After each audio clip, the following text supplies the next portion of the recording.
So, unfortunately, we do have some disappointing news, but I'm also happy for this individual as well. She has done some amazing work in our um, in our quest here. Um, Roxanne, unfortunately, has decided to. She's going on a spiritual journey and has decided to sort of leave the Michael Jackson topic for now. And, I wish her the best, but sometimes things happen. People have go through changes and things, and then they come back, and that's okay too.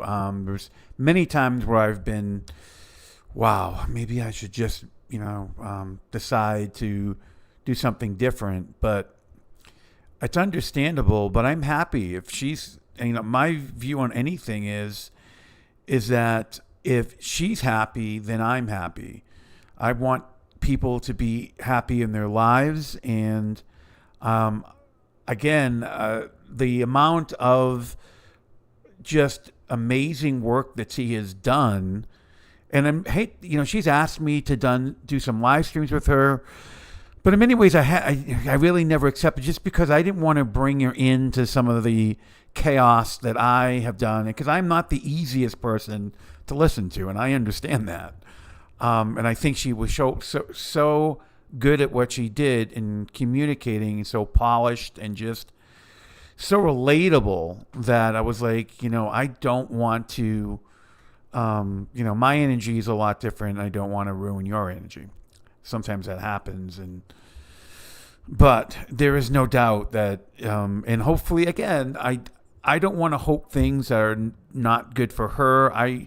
If she obviously, if she comes back tomorrow, she'll be welcomed back with open arms. There is no doubt in my mind. And her channel was getting bigger and bigger and growing. And I'm like, I honestly thought she would probably be the voice.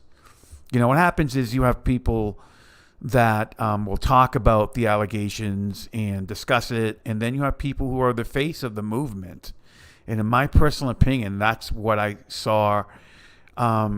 Roxanne and even Z, I think, is another good example. And maybe Z can pick up the reign for Roxanne, because he's very, very in that similar fashion, the way he very likable and very easy to get. I understand that sometimes I'm not. I'm very abrasive and sometimes can be really just not so easy to listen to, and I get that, and that's just who we are as people. But as for Roxanne, there's no question that she has done a great deal of excellent work, and she is also, I understand spiritual journeys in a sense of I've seen many people have to go through them, and it's not an easy decision. And I agree with her. The times that we live in right now, they're very scary. So when you are dealing with everything that's happening in the world, and it's just like the world seems like it's going to end tomorrow. Sometimes you're like, I have to make a decision because who knows what's going on. I don't feel the world's ending. I think we go through these periods of time all the time, and in every generation feels that way. Every generation feels that this is whether it was the 1980s with the Cold War, whether it was the 1960s with Vietnam, whether it was the 1930s with the World War II, or the 20s, World War One, and Civil War, et cetera, et cetera. We all feel that you were getting to a tipping point, and then you have to make a decision. And whatever she decides, it's the great thing about Roxanne is, like I said, she can say in a week from now, you know what, I changed my mind. I'm going to take a different route, and it would be almost immediately. She would be easily, be able to put up content and start off right where she left off. There's no question in my mind about that. So it's sad news. It's sad for me because you have so many people, few people in this forum, we'll put it that way. So when you see someone really good, you tend to, I tend to root for people more quietly, and try to push their content in my own special ways and try to be there in more of a background type position. But I was shocked. I'm going to be honest with you. I was totally, completely shocked. But I also support whatever decision she makes, and I think we all probably do. And I support, any decision that's going to bring you more happiness or bring you more joy in life. There's no question on that. What's funny is I had met my neighbor today, and actually yesterday, and talk about inspirations as well. This is somebody that I live next to that she had some issues with people going into her backyard and stealing things, and I know that feeling. But she was 90 years old, and she was probably, I want to say, 4 foot, and a very just maybe 85 pounds soaking wet. But she says, I live on my own, and I've been doing, her husband passed away, I want to say about 10 years ago. And she says, it's not easy, but I want to do this myself. And she has people that help her out. Now that I know her, obviously, we had talked again today, and, it was just like, she was like, sometimes it's hard. I said, the reality is you're living your life the way you want to live it, and you're 90, and most people, I would say probably 90% of the people aren't going to make it to that age, so you should be really proud in the sense of that you're living your life the way you want to live it. And, who cares if we got jerks in the world that want to take things from us or whatever. And I thought it was rather inspirational, and I was putting off doing the lawn, I want to say, for a good 2 weeks. And finally, when I stopped talking, when I done speaking with her, I said, you know what, I'm getting the lawnmower out and I'm mowing the lawn. This woman can be at 90 years old and have a whole lot more energy than I do right now. Then I really need to be a little bit more aggressive in getting chores done. But so I digress. I think it's a good thing in a sense if whatever is good for the person that is making that decision. Someone had asked me earlier today if would I be upset if Wade or James, it was just a viewer, decided to take a settlement. And I said, whatever decision they make, whatever makes them happy, I know what I would prefer, but I have support whatever decision someone makes that's going to make their life better. So that's how I've always felt in many situations. But I just, I wanted to get on. We're going to cover a couple of other things tonight, just because I thought we might want to go over some stuff. I had put out a new video yesterday. Hopefully you got a chance to see it. And what was funny is some of the material I covered came from a live stream that Roxanne had done with Michael Jacobshagen on the topic that I was discussing. And so I thought it's kind of, coincidental, obviously, but but the idea is that there is, there's definitely, when you put out content, it goes into the ether. So what happens is people see, everyone thinks, okay, well, this particular video got 500 views. So only 500 people were affected by that. And that is not true. What happens is you have 500 people that can now start a conversation that can spread and bring awareness. And when Leaving Neverland was released, there is no doubt in my mind that the work I had done and kind of put out there probably also reached the ether, that nobody was talking about Wade or James at that point. But that's the whole point. The point is you have a discussion, and then that discussion gets talked by other people. And if even one other person sees it, that can make a Leaving Neverland, or that can write an amazing article, or create a podcast like a Roxanne Roxanne. Then what happens is that now gets into the public forum. So people begin to have a different dialogue. So, and in our situation, we are so flooded and inundated by just absolute garbage that it's hard to compete. But that's the whole idea. You start the conversation, and then that travels, and that's how true movements start and basically grow. They're done on the grassroots. Everyone says, well, you can't do grassroots work unless you're out in the street on this. We're in 2026. You can do grassroots on platforms like this. And in most cases, that's how it's done. And people always forget that platforms like YouTube and the internet, when they first started, the whole purpose was to give people who were in war-torn countries and places where they didn't have a voice.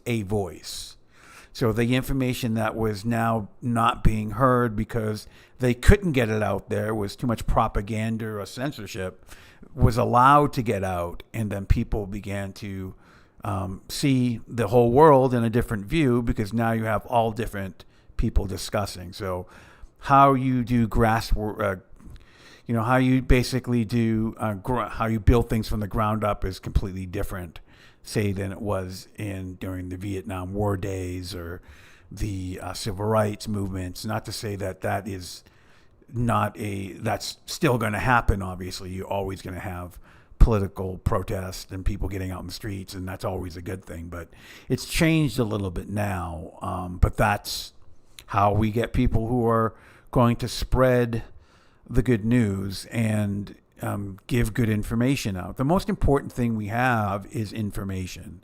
So when you have people who do excellent work and put out good information and can do it in a way where it's palatable, people can actually understand, and that's the most important part. And that's exactly, in my opinion, what Roxanne has contributed, and hopefully maybe someday will contribute more.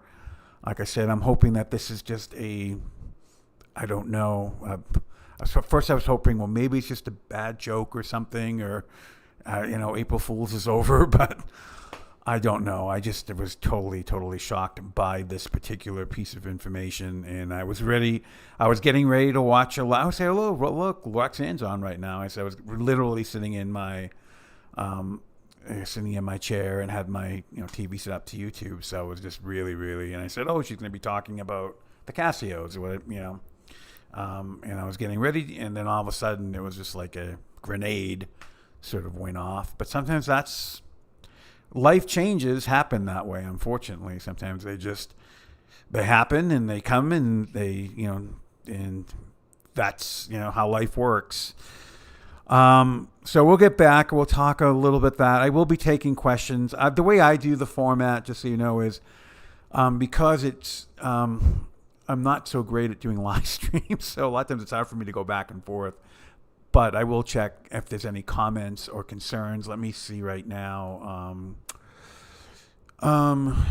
She's actually weird, and this is so erupt. I feel like well, again, people sometimes will mistake mental breaks for spiritual awakenings. And that's because when you're having a spiritual awakening, what happens is that you are literally, you are seeing things and accepting things that maybe you haven't, and your mindset is completely different. So that is, and it's usually, in some cases, it can be extremely abrupt. But that doesn't mean you can't have a change of heart. That doesn't mean that, a week from now, you can have a change of heart and say, you know what, maybe I can do both. Maybe I can do, and I can go on my spiritual journey, but also have this journey. The two journeys don't have to be separate. They can actually be, they can actually run on the same track, the parallel track, but again, that's the most important thing, is that she's honest with her, what's happening with herself. And that's, I don't, I'm not I think it's hard to, it's very, like you said, abrupt, etc. But sometimes things can be abrupt, and there's nothing wrong with that. But she was very, the other thing is she's incredibly straightforward and honest. That's the most important part, that you're relating to your audience. That's just. But I also know what she's going to. I also can relate. Like I said, I can relate to what's going on in the world, and it's getting very, very, very strange. It's sometimes you're like, okay, what shoe is going to drop tonight? Because there's so much craziness in the world. But I also think there was craziness in the early 2000s, the 90s, etc. So I think craziness is always going to be here, and we just happen to have more instant access to it. So it sometimes it makes us think that we know more than we actually do when it comes to world events, and who's planning what and what secret societies might have and all those sort of things. But let me go a little bit further. Like I said, I will come back to this, but let me just see what I have here. So we do have an Instagram account, MJ Victims on Instagram. And, I put out things like this. Like, this is, all you hear is Michael Jackson saving children from Epstein Island, and Michael Jackson saving Macaulay Culkin from going on a plane, and all these sort of things. And what people don't realize that do this, that are just strictly doing it for personal grandiosity, that they are taking somebody's trauma and they're literally inverting it and changing it so they can now go viral or now look, I have 164 likes. Wow, what can I say next to get 200 and 300, etc., etc. And usually the worst garbage usually goes viral quickly. So what it does is it panders to the what we call the people who don't want to really critically think. They just want to have their, like I said last night, confirmation bias that, I knew Michael Jackson was a wonderful human being, and they were trying to set him up and things like this. So I wrote lies, lies, lies. Every Epstein victim should be pissed that you are accusing their trauma to defend your favorite child trafficker, MJ. And it is extremely prevalent on Instagram, extremely prevalent on TikTok, extremely prevalent on X. It's prevalent on YouTube, but nowhere near those other three.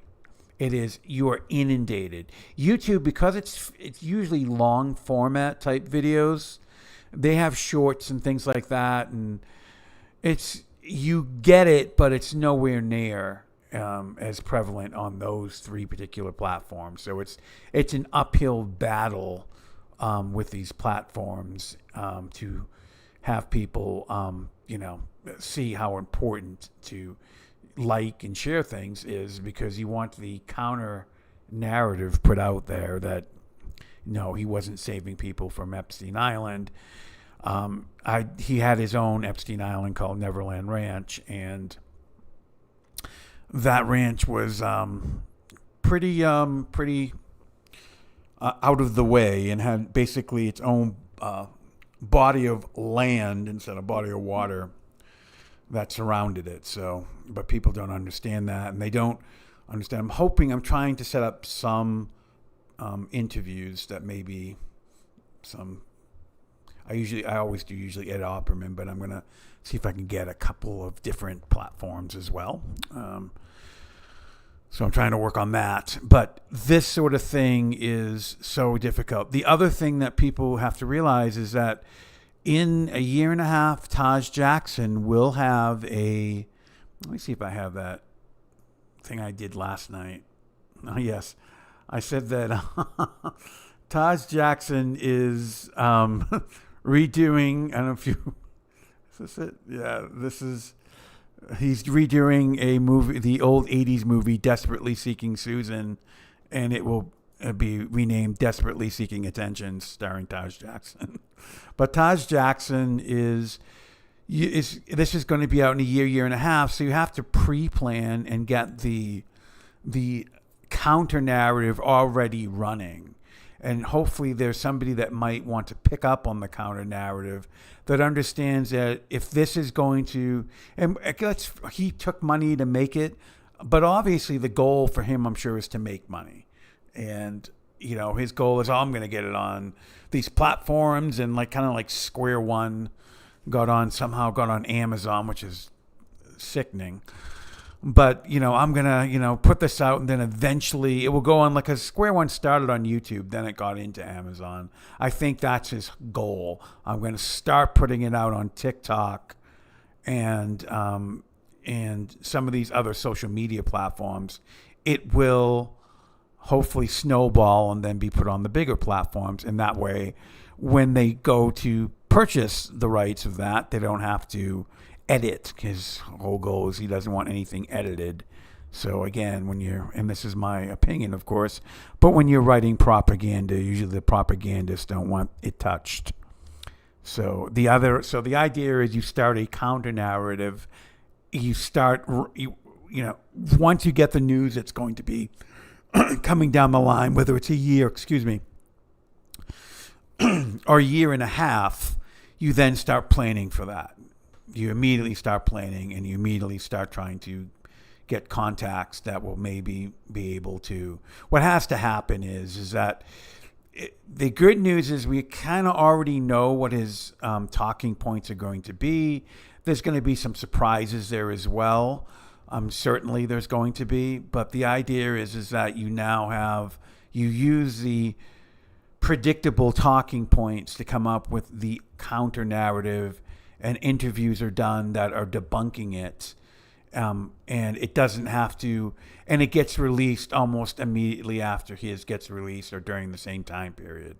That's what needs to happen. If Taj Jackson wants to be calculated, and I think he is, by trying to release this before the trial of 2028, and Dan Reed is not going to release his documentary until after the trial, then what has to happen is you have to have a sort of counter punch to his information that's ready on the fly to go. And it has to be done more, obviously it has to be done fairly professional. And that means you have to reach out to people that maybe can be investors, or people that somehow believe, well, I can make $1 off of this or whatever. That's never been a main goal of mine, but there are people that do have that goal. And if you can convince them that you have enough information, and I could do it on the fly, and most of us, I'm sure Roxanne could, and many of us can, where we can just say, okay, this, and this. This is how many episodes in the series. This is what needs to be tackled. This is what's probably going to be spoken about. And let's make sure that now we have the people that are going to counteract that they're getting interviewed, that they're getting their voices out, that you just don't have Taj Jackson interviewing Jonathan Spence and Brett Barnes and the reality is, what he's not going to say is that who knows if there's NDAs that have been put in place for years, or if there's been payouts that have been put in place in years that no one's going to know about. And now they're going to be, putting it, not the full story out. So the idea is you counteract that. And that has to happen. Because the people like brands. So when you say, oh, it's out by the Jacksons, whether people like Taj or not even know that he's really not he's not a renowned documentarian. He likes to put down Dan Reed, but he actually has done some amazing work and won some pretty impressive awards. Unless you're, as soon as you see, well, this is being endorsed by the Jackson family, so that it must be good, and people don't realize that endorsements are not the only thing that's important. Sometimes some of the worst things are people that endorse something that that the only reason they're endorsing it is because it's going to make them money. So the idea is that you, it's, even though I'm not a huge fan of Taj, just because they are now sowing the seeds. And I'm beginning to now put this all together. So all the how all the stupid stories and all the things that are being flooded right now in social media is to get people talking. And all the influencers that I have a sinking suspicion, because influencers, believe it or not, a lot of times can get paid per post. So they say, okay, well, we have a contract out with XYZ. If you put out a post that says XYZ, we're not going to tell you where it's coming from. We're just going to tell you that we have a client that would like to have this information put out. If you do that, then what happens is you now have these supposedly trusted podcasters that are not telling you they're getting paid to post things, that are putting out stories that they probably don't even believe themselves, but it's getting to a specific demographic. So it's getting to a younger demographic, or a demographic that they know will probably be impressed with a Taj Jackson,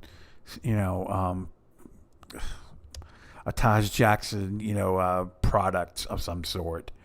And that's why the counter narrative has to happen. It has to be aggressive. You have to be you have to be on the offensive, not the defensive.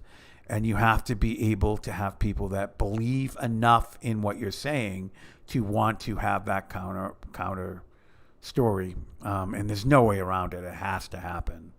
And that's why the people that are maybe surrounding the accusers that have ways of investing in things, whether it's me or somebody else, it has to get done. You cannot allow them to hijack your message. They will do it and not even blink an eye, and they will have people that will be on their payroll that you won't even know about that will probably do it as well. And granted, I'm speculating, but I've been in this forum long enough to kind of understand that's how it kind of works. You don't have people that have a little bit of have a IQ over room temperature that's putting out Epstein and Michael Jackson. Michael Jackson saving children from Epstein. There's no evidence. The FBI files show nothing. And they're all saying the same talking points. It's amazing to me how all these podcasters, in a very short period of a time window, are all saying the same talking points. That to me sounds like a propaganda machine it's using all cylinders. So what has to happen is you have to have the counter narrative. And I think that people like 1 in 6 is a great, because you have some people you have some people in that movement that are pretty well known.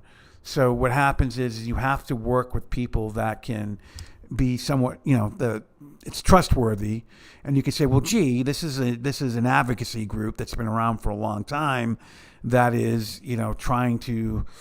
that's backing this project or whatever it may be, and you have to have that,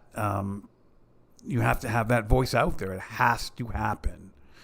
We cannot allow Taj Jackson and his army of sycophants and trolls and, who knows, paid PR bots, allegedly, basically running wild. It can't happen. It has to be addressed. Let's go. Like right here, victim shamer. So this is something I posted on Instagram, because what happens is, oh my word, Taj Jackson just announced he's coming out with his series and it's going to be amazing. And again, people are like, why are you even talking about Taj Jackson? I don't see really anything else that kind of relates to what you're discussing. But, so the people that are doing this have to be called out for, if you are a survivor of this, they used to have something called man code. That we have a man code. There's also something called a survivor code, where you don't actively, aggressively go after people who have been claiming the same thing that you've gone through, unless you have been in that room, unless you have physical, tangible evidence. And I'm not talking about, well, I have this document, it might kind of prove something. No. You have to have really rock solid evidence. They want videos from us. You need to have video evidence that's showing every single individual that has ever claimed that Michael Jackson abused them on tape, recanting or saying that they're trying to extort people. That would be acceptable if you are a victim of CSA and then you decide to shame another victim. Because, and when I hear people like this say, well, I was abused, like Corey Feldman says this all the time. I was abused, so I think I would know what a child abuser is. No, you know what your child abuser was, and you don't know just because the person that you are standing next to you looks really nifty. It doesn't mean just because he's not giving you or she's not giving you those vibes doesn't mean that person isn't abusing children or abusing women or men or animals or whatever it may be. You don't know. You don't have that sixth sense. None of us do. But what you can do is look at behaviors. You can look at outcomes. You can look at, consistency. Did Michael Jackson, after the first allegations, stop being around children? Say, you know what? Yeah, I can kind of get why people might think this. So, what he did is he went on a huge PR campaign and kind of had like a pseudo marriage to Lisa Marie Presley, made it extremely public, and then he couldn't even help himself. For in the beginning months of that relationship, he ended up again spending time with children and going to Disneyland and Disney World and Euro Disney and everything Disney, and that's the pattern of behavior. There's a very interesting story out, and I'm sure people have heard it, about some woman that's obsessed with Peter Pan, and she goes to Disney World or Disneyland, one of them. She's gone once a week for 10 years, and all she does is she kind of just hangs around Peter Pan. And some people will call it harassment, but most people are calling it stalking, where she just kind of brings gifts and always, for some reason, has an obsession. Not with the specific actor, because there's usually at these places there's 2 or 3 people, because you have to have shifts. So Peter Pan doesn't go away certain parts of the day. So you have one person that works an 8-hour shift, another person. So there's different actors, but it didn't make a difference who the actor was. It just had to be Peter Pan. So when you look at that pattern of behavior, and someone says, well, there's no proof that she ever hurt anyone. There's no proof that she truly has an obsession with Peter Pan. She just likes going to Disney parks and kind of spending time with people who play Peter Pan. No, there's a pattern of behavior that's undeniable. For some odd reason, she has a fixation on this character. What's disturbing is Peter Pan is essentially a 13 or 12 or 13-year-old boy. That's the whole premise of that novel. He never grows up. And she looks like she's now, I think, in her early 30s, wearing like a Hello Kitty or a Mickey Mouse backpack. Has that same sort of, inability to grow up, and has an obsession that somehow, well, I can be around this actor who's portraying a 13-year-old, because in my mind, I am a 13-year-old. So you have that sort of behavior, and then when it becomes obsessive, you have to say, well, there's an undeniable pattern of behavior here. And when it comes to Michael Jackson, there is no doubt there is an undeniable pattern of behavior that started in 1973 with an actor named Ricky Segal, where I mentioned this before, Michael Jackson was 15 and Ricky Segal was 6. Him and Donny Osmond were giving an award, and you had Ricky Segal and you had another young actor, and they were both in like little tuxedos and they kind of like mini-me's. And Michael Jackson took a liking to both of them. I think had friendships with both of them. But he ended up after an after party inviting a 6-year-old Ricky Segal to go hang out with him. And not only did he do that, they said, well, we're going to be at the beach tomorrow. So he made sure he tracked them down with his bodyguard on the beach, fully clothed, gave him an invitation, and then that night they showed up, and he jumped across over the fence kind of thing. It's, what are we going to do today?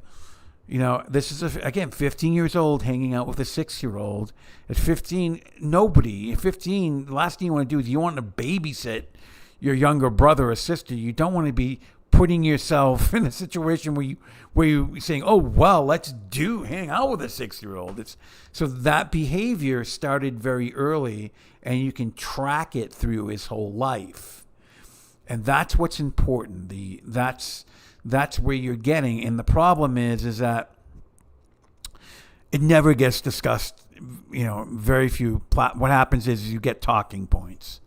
So, you get the simple, he slept in a bed with this boy, and then, he did, all the simple talk. Every side has talking points. I think that needs to go away a little bit, and when I listened to yesterday, I played this. Let me pull this up again because it's still here somewhere. So Ron Zonen did an interview, and Ron Zonen is a wonderful man. He was a wonderful prosecutor, and he's an excellent advocate for Gavin Arvizo. But the problem with Ron Zonen is he's still stuck 20 years behind. So a lot of his talking points are on kind of like a record that skips. It's like it worked at that point in time, but if I'm taking an encyclopedia that's 20 years old and I want to look up current events, that's not going to happen. You have to be current to what is today. Now, they were talking about the 2005 trial, but there were things that are important that happened today in the last, say, 5 years that could easily counteract whatever this host Hassan Ali is putting out there. And when you're in that sort of broken record, you have to get out of it. You have to say, okay, let's look at the new news. Let's look at the new information. Let's now all bring that together full circle so we can explain the story in full circle. That's why I'm trying to reach out to people and say, I just want to be on there to explain the full timeline to your audience so they can understand from this point all the way up to 2009 everything that happened, so you can make a much more educated decision on what you believe or don't believe. And it's so important to get the full story. When you don't, and you get bits and pieces, then what happens is they will pick apart.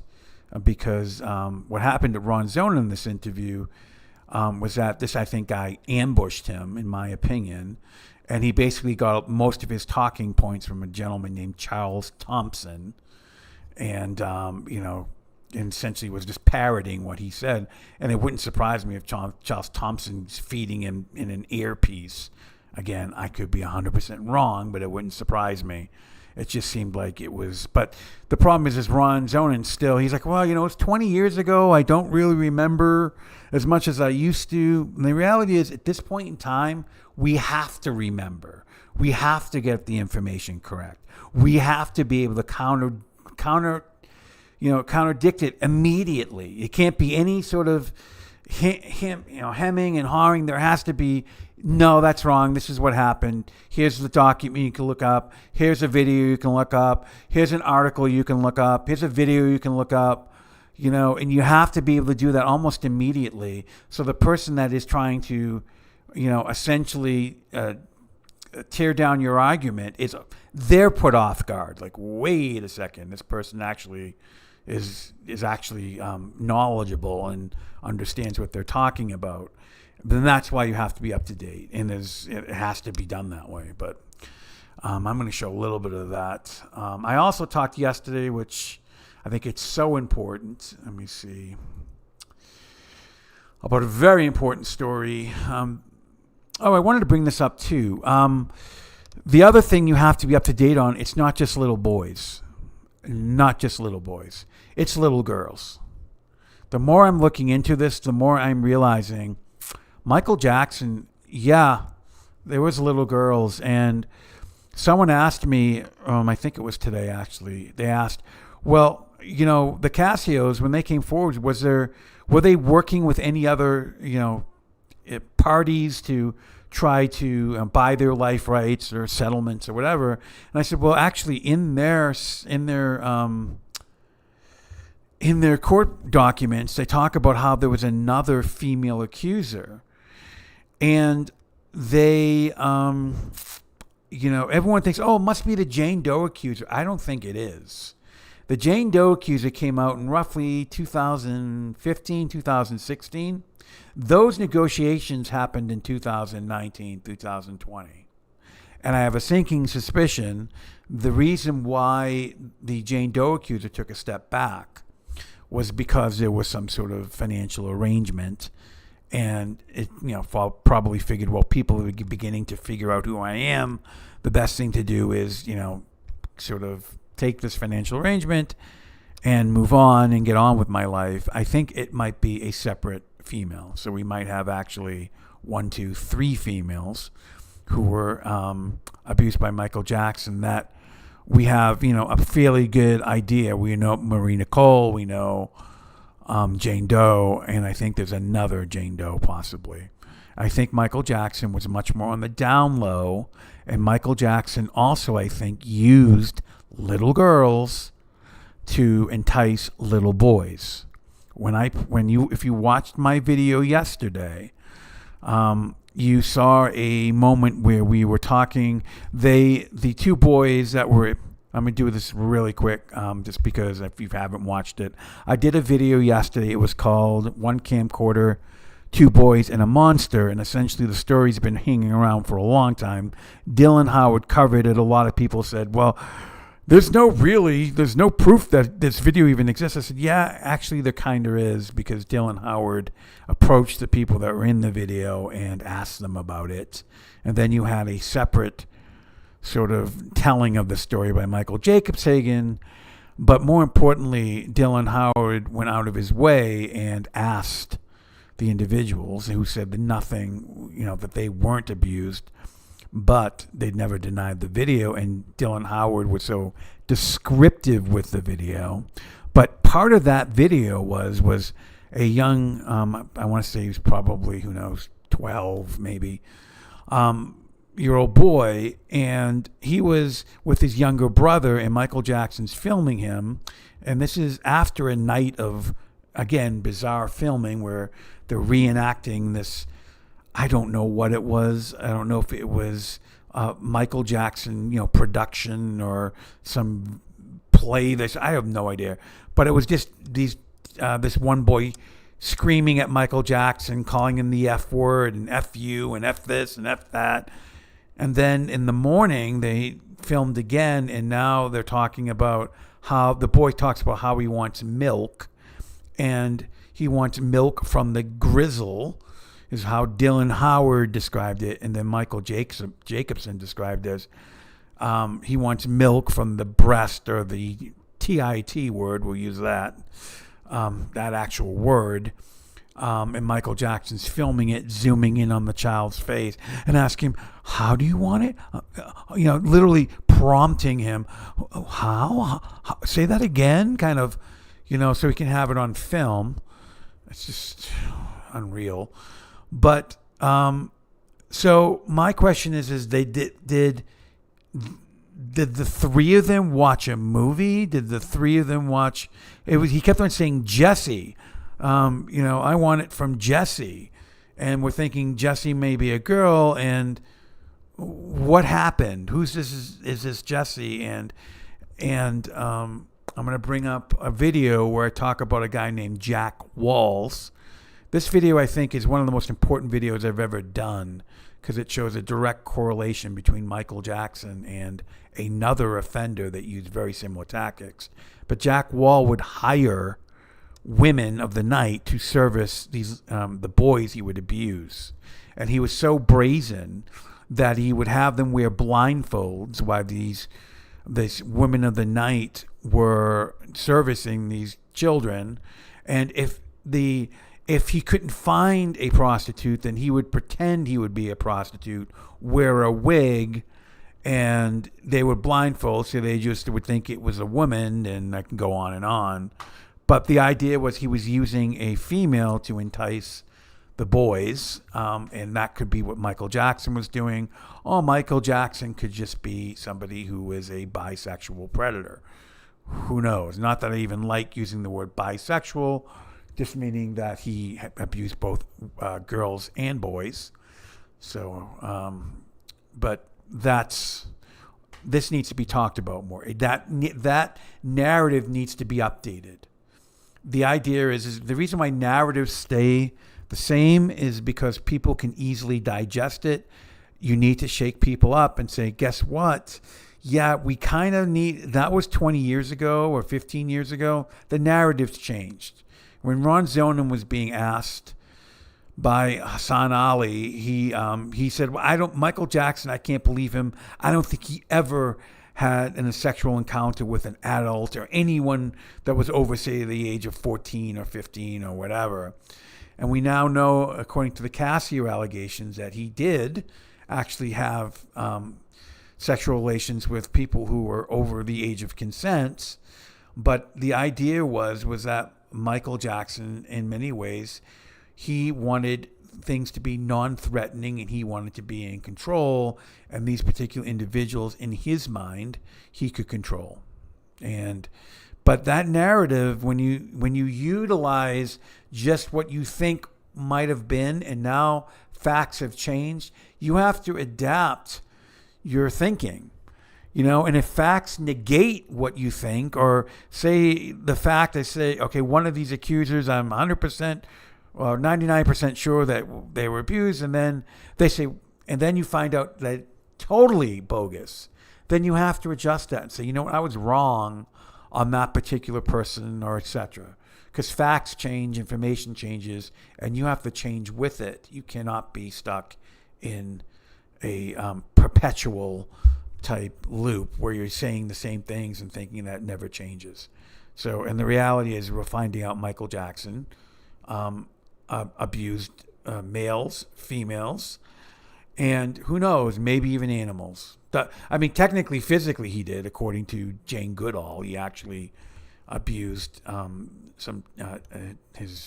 chimpanzees. So, again, you have to adapt. You have to adapt. So that's my whole point of that. And let me go further here. So, let me see where I put it now. It's so much. Let's see if I put it here. Did I put it here? I'm just going to go through these because sometimes you just forget where you put them. Let me go down to the last one here. There it is. Okay. So this is a video I did. It's very, very, I think it's so crucial for people to know this story, because people are going to say, well, why would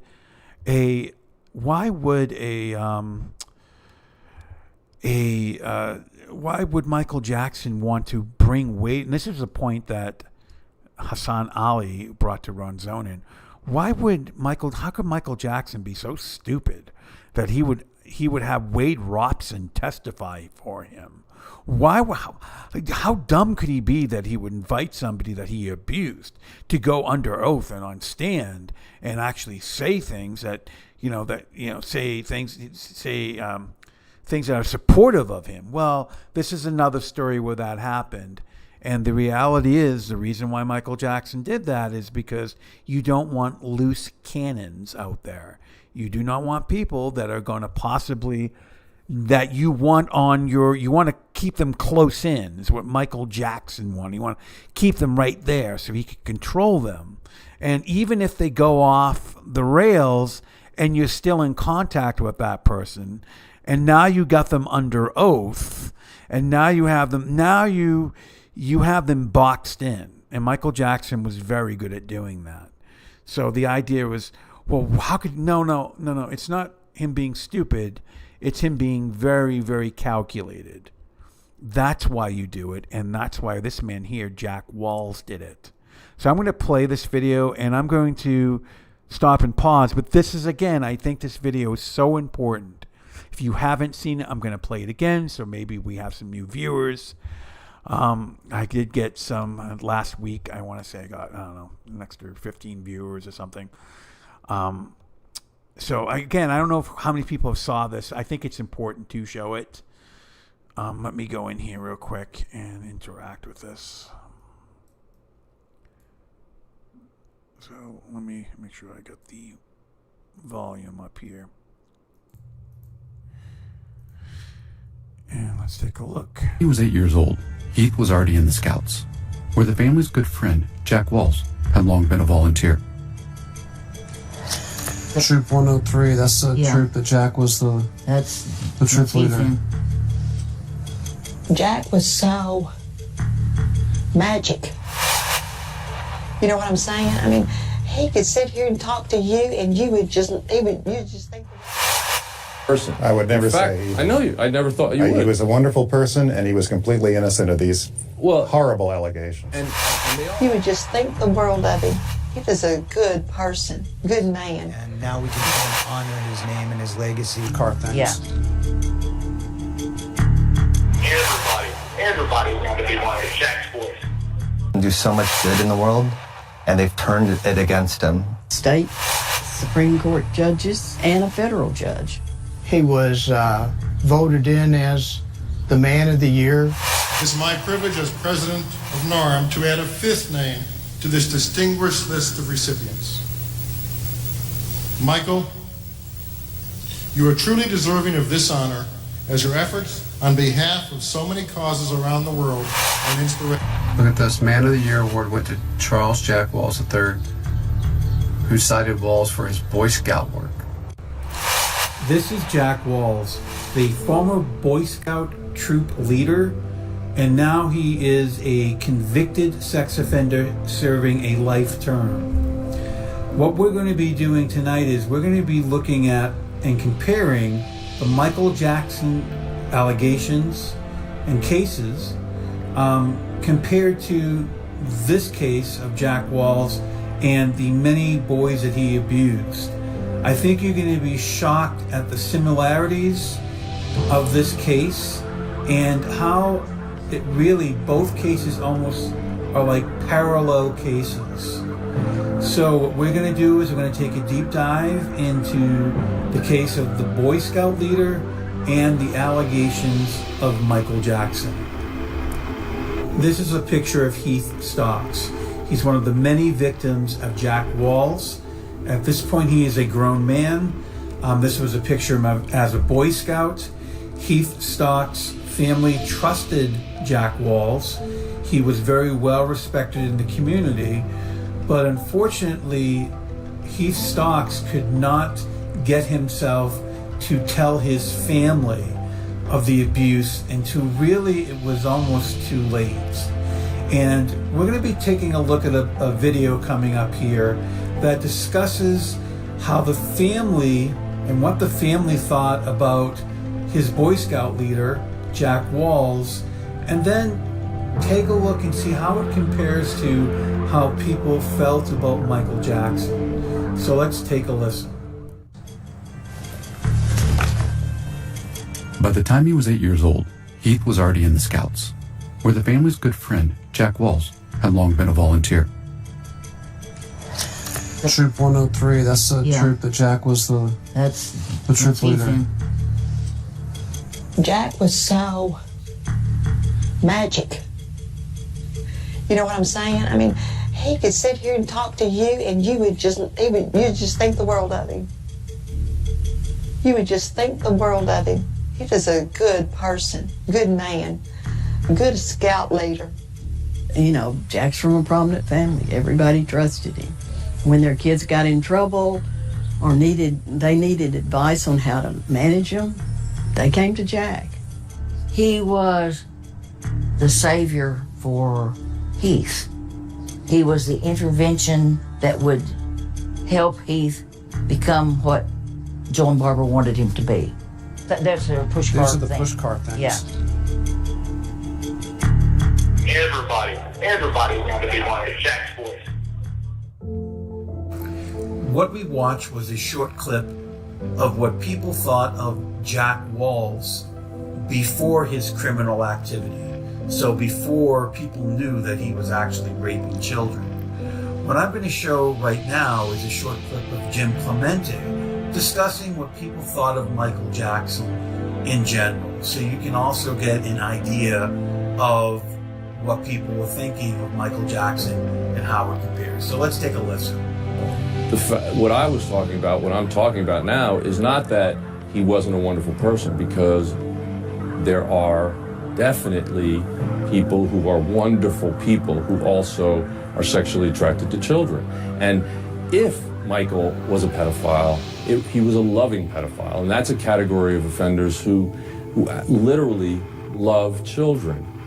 They also fall in love with children, and that's where they cross the line. And again, I think Jerry Sandusky is a perfect example of that. He did not beat these children. He did not, take out knives and guns and threaten them that way. What he did was groom them. He took his position of authority, his position of, being associated with Penn State and the football team, and used that to have kids look up to him. This is a picture of Wade Knox. He's also a victim of Jack Walls, who is the convicted scout leader, which we are talking about in this video. Wade Knox lived right across the street from Jack Walls, and Jack Walls was his scout leader for all the way up until he was in high school. I'm going to be playing a video of Wade Knox's mother discussing Jack Walls and see if you can find some of the similarities with Michael Jackson. So let's take a listen. We lived right across the street from Jack. It was probably 50 feet, maybe. There was always scouts over there. Always scouts. Always boys. Because he was interesting. He was fun.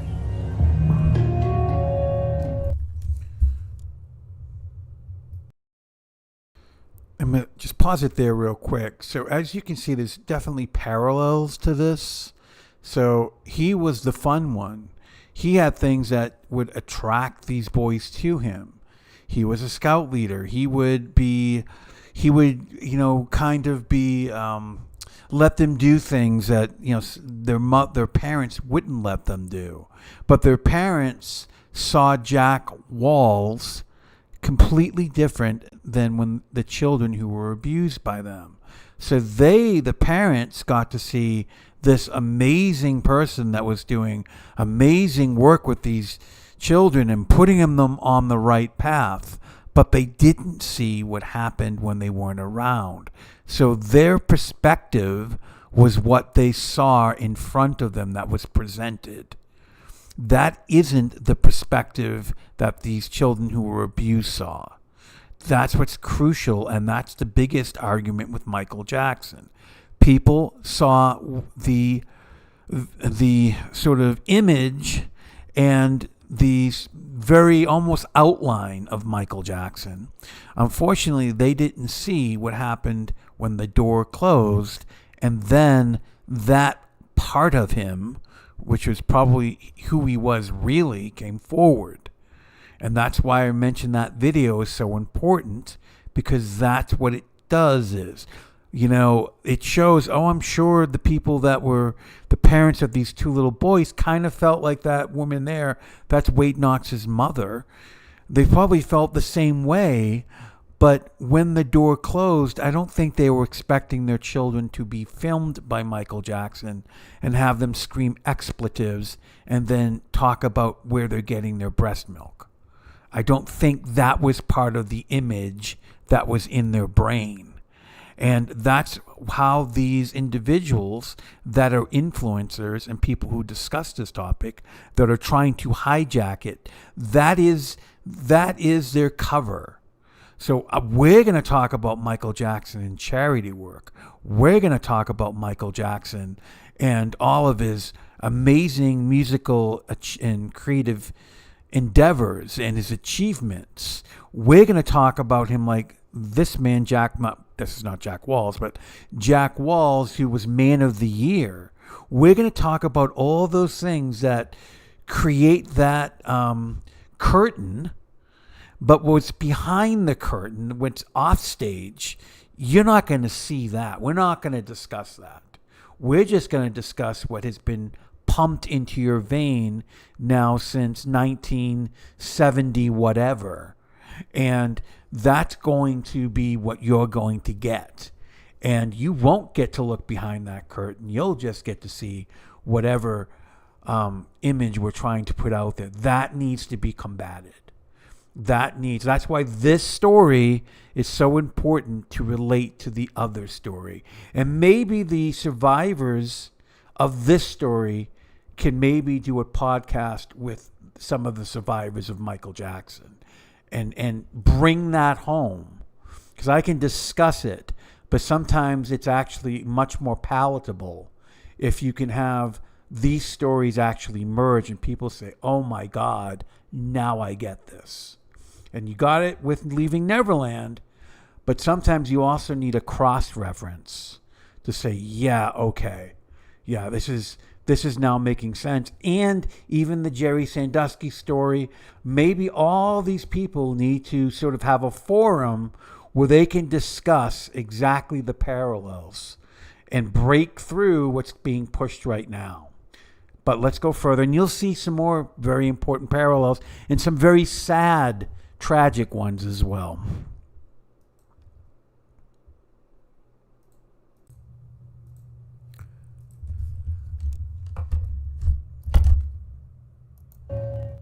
This is a picture of a boy named Doug. Doug was also preyed upon by Jack Walls, who is the convicted scout leader who's serving a life sentence. Doug's story is rather interesting because the night of the incident, he actually went home, and his father saw that something was somewhat off and asked him. And eventually, that same night, he told his father what had happened. And they ended up confronting Jack Walls. The goal was to try to get Jack Walls to no longer be part of the Boy Scouts. And the other goal was they wanted him to be arrested. They actually went to the police and reported him. What's fascinating about his story is how it really mirrors the Michael Jackson case in relation to like Gavin Arvizu or Jordan Chandler, and even Wade Robson and James Safechuck, of them disclosing. So let's take a listen and see what Doug, who's now a grown man, has to say about that particular incident and the aftermath of reporting and going to trial and trying to get this man behind bars. So let's take a listen and see. Doug was invited to join a campout led by Jack Walls. Can you tell me about that day? How that went down? So we had this campout to get to know everyone. And we went out there that night.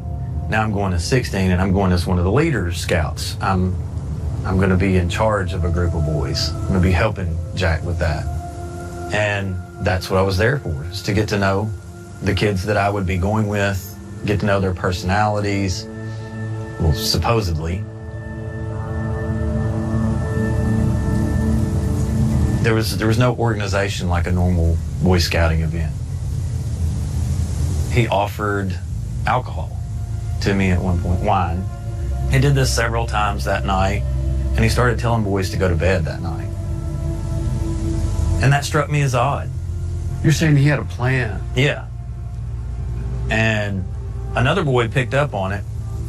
He excused himself and said he was going to bed, which left me at the campfire with Jack. And Jack started the conversation off with who I was dating, how far we'd gone, what we'd done. But then it started taking a different tone of, well, do you want to do this? I could help you with this. Or who are you thinking about tonight? And he said, lay down, take a load off, you know? And he came and laid down with his feet at my head and kept the conversation going, but kept it in a sexual tone. It bothered me. But when he put his hands on me, he reached for my belt and started trying to unbuckle my pants. And I just told him no. I said, I'm not into that. It's not my thing. And he tried to play it off for a few seconds, and I don't remember exactly what he said, but he was brazen enough to say, well, how about you do me? And I said no. And I got up and I left. I went to the truck and I told my friend that was with me, and he didn't seem shocked at all.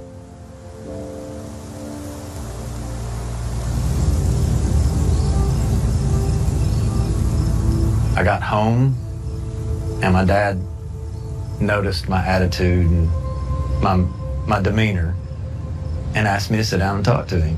So I sat down and he said, "What's going on?" And I said, "I can't tell you." And he said, "Why?" And I said, "I will tell you if you'll make me a promise." And he said, "What's that?" And I said, "You have to promise me that you won't do anything to go to jail." He said, "Just tell me." I said, "I can't do it without your word. I need you to promise me you won't do anything to go to jail." He said, "Okay, you have my word." And I told him what happened. My dad said, "I'm glad you made me make that promise, because otherwise I would have reacted." And then what did your dad do?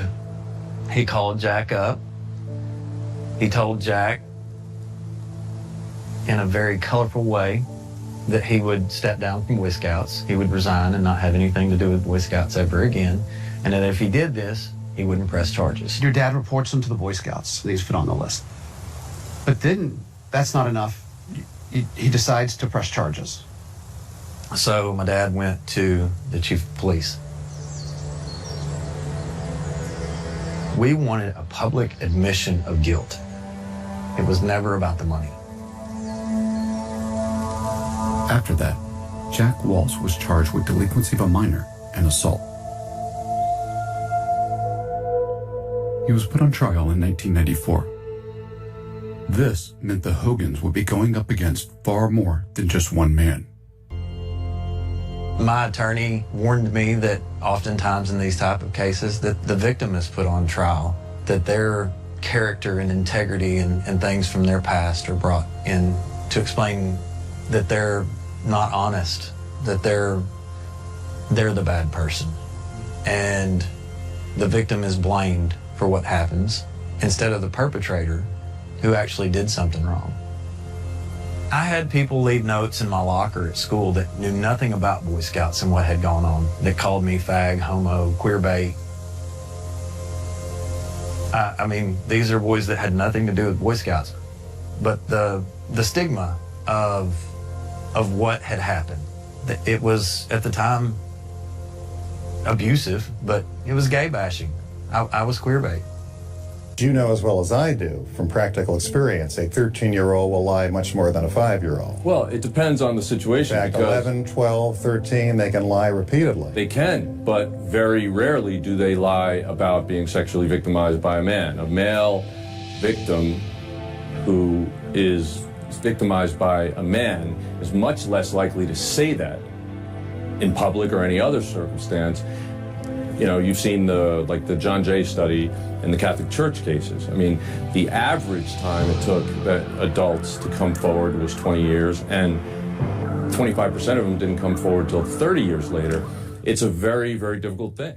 And they picked on me about it, but they never directly did it to my face. It was always behind my back or in subtle ways, leaving notes or things. What picture did they paint of him on the stand? He was a good, honest man from Lone Oak that went to church and was a good leader, and they couldn't see him ever participating in something that I was accusing him of. And I was the one that was perverted, dirty, and creating this situation so that my family could sue his family. And in that case, who prevails? In the criminal case? Mm-hmm. Jack did. He was acquitted of all charges. For lawyer Tom Mesereau, the latest allegations are the claims of opportunists out to make a buck. I can't get over it. I mean, I just don't put any credibility in any of this. I just don't. Justice was done. The man's innocent. He always was. In 2005, he helped clear Jackson of child molestation charges and defends the singer to this day. I am 100% convinced Michael never abused a child, never harmed a child, certainly never molested a child. I think this is hogwash. Did it actually go into court 2 different times? Or did it only go for the criminal and civil? No, it was settled out of court in civil. Boy Scouts couldn't have it go to trial. And for legal reasons, I'm limited as to what I can say about the civil case. Why are you limited? Because I signed a non-disclosure agreement at 16 years old. With who? the Boy Scouts of America and Jack Wall. Just cast your mind back. What was that like when you first heard the allegations that were being made against you? It was shocking, and I'm not allowed to talk about this by way of law.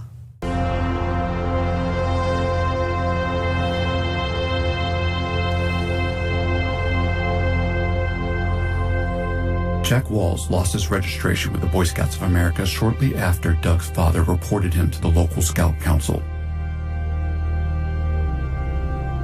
Their file on Walls makes it clear why. It lists the details of Doug's allegations.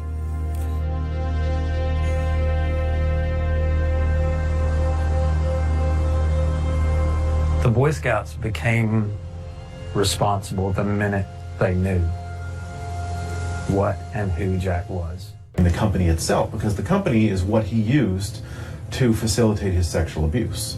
The company is what employed all the people who surrounded him, who bought the plane tickets for the kids, who put the kids in the same hotel room as Michael Jackson, who separated the parents by sending them on trips, by putting them on different hotel room floors. We didn't hear anything about the Scouts not approving of Jack anymore. We didn't know anything about that. The only side we heard was Jack's. How did he continue to lead scouting events after he lost that registration? He shouldn't have been involved in scouting at all. And they were okay with hanging Jack out to dry, but they had to protect him at the same time, because to completely expose him or let him be exposed would mean they would have to admit that he was doing this within their organization, and they just couldn't allow that. It was all about image, marketing. Draw a line between the kind of image that Michael portrayed of himself as this sort of childlike, a child in a man's body, and what was actually happening behind closed doors. This is something this was an image that Michael worked very hard to establish in the mind of the public. And it was a pretense that he, went to great lengths to maintain. We're safe, we're good, we're wholesome, nothing to see here. They wanted to keep their brand. It wasn't about safety, the safety of children. It was about keeping a clean reputation and image for their organization so that more boys would come.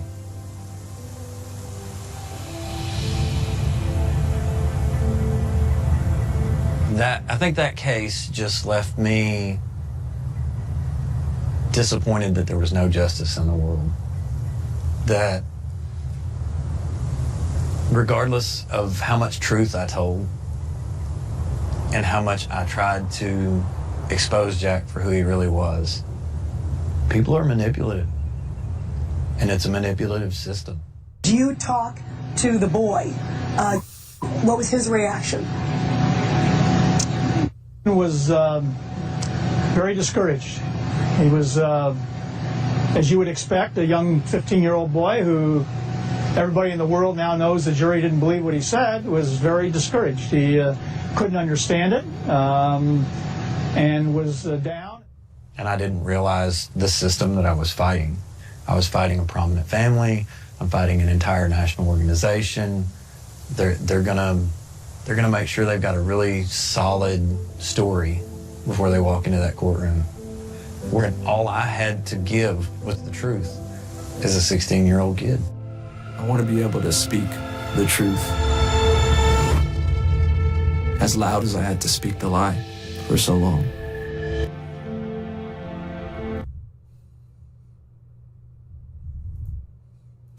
I'm going to pause it there for a moment. Again, the back and forth, what I'm trying to show in this video is exactly how these stories don't change much. So you had a 15-year-old boy who was he was a counselor in training, if I'm correct, and he was overlooking the younger children. And what happened was Jack Walls put the younger children into bed and then decided to hit on the older child. And I think that was happening because there was also another chaperone that was an adult that was looking after the children that were kind of on that side, and they more than likely fell asleep. So at that point, he felt he had a better opportunity with the 15-year-old. But he came forward just like Gavin Arvizo did. He told exactly what happened to them, and then what happened was that Jack Walls was acquitted. And people who knew Jack Walls, or the community, thought that everything was okay, and they rallied around him. And as you saw in that clip with that man who was talking about how he had notes left and it was all done anonymously, and that's exactly what's happening today with the accusers of Michael Jackson via social media. It hasn't changed a whole lot. It's just the mechanism of delivery has changed. And that's where we're at, where you have somebody who came forward, who told the story, tried to warn people, because Jack Walls made an attempt to try to grab his parents, but that's basically the extent of it. He could have just let that lie and say, I'm going to stay away from this guy, but he actually came forward to his father. That's why it's so good to have that line of communication with your child. And that's where Michael Jackson burrowed his way in. But he did. And that father, and he also was wise enough to say, if I'm going to tell you this, you're not going to hurt him, because I don't want you going to jail over this. Had made that promise. And then the father did the correct thing, called him out, and then reported him not only to the police but to the scouts. And they went to trial, and unfortunately the mob was against them. The mob didn't want to believe that this person who was holier than thou could actually abuse a child. And the reality was a lot of that mob were parents who didn't want to believe that their child could actually be collateral damage or damage to Jack Walls' crimes. And we're seeing this with the Michael Jackson case. So you have a lot of people that say, well, my child wasn't abused. None of this happened. The problem is when you say that, and you say it in such a public way, you're now shutting off any chances of communication for that child. Maybe when they get to confide in you that something did happen. So you're saying, well, I know nothing happened. So now you're basically shutting them off. And that's why parents who were, say, knew Michael Jackson or had a child that was around Michael Jackson should not be saying that. And they should be saying, well, I don't think anything happened, but if my child ever said there was, 100%, I will believe them. That's the statement that needs to be made. But what is happening is it's getting twisted, and it's getting, essentially hijacked by the Michael Jackson machine. And I'm sure in that documentary, you will definitely have people who were around Michael Jackson who said nothing happened. And what Taj Jackson is doing is exactly what I just mentioned.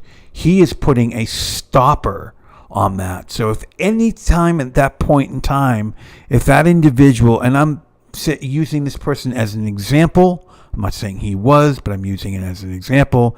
If a Brett Barnes ever came forward and said, I can no longer handle this, I'm coming forward, you now essentially already impugned their reputation. You did exactly what the perpetrator did to Taj Jackson, who abused him. You're silencing that person. So if you're going to do a documentary or a series, Mr. Taj Jackson, and you're going to bring on children that knew Michael Jackson, and you're going to have them go on and go to the high mountain and say, he never did anything to me, he never would. You are doing the dirty work. Whether you believe it or not, you are contributing to the problem, because that's not a responsible thing. You can find a whole lot of other people that might be able to try to get your point across without having to take that risk, because you have no idea what happened behind closed doors with those individuals you're probably going to bring on. That's what bothers me. And it is literally being championed by the MJ estate. Again, this is all my opinion. We all are entitled to an opinion, but it's being propagated and encouraged. How is that helping society in any way, shape, or form? It isn't.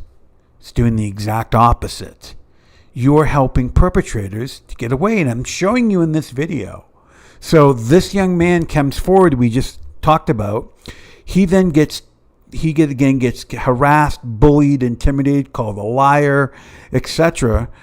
And the only sort of monicum of justice he can get is taking a financial settlement, and can't even speak about that. That kind of sounds familiar, don't you think? Like with the Casio situation that's going on now, and how everything's done, in boardrooms at this point. Kind of sounds like the same thing, don't you think? So now this child who's now 15 came forward. He said, hey, look, I'm telling you, this is what's happening. Let's stop it before it gets any worse. We're going to continue, and you're going to see how worse it gets. And Taj, this is my personal opinion. This is what you're perpetuating. Let's take a look at the sort of the last half or the last third of this video, and you're going to see what I'm talking about. So if you want to keep on pushing people and pushing people and pushing people, the wreckage that happens maybe afterwards, that's on you now. That's not on your uncle. That's on you, and that's on all the people that keep on promoting this. How should I put it? Promoting this beyond the grave type of abuse. We'll put it that way. Let's go further.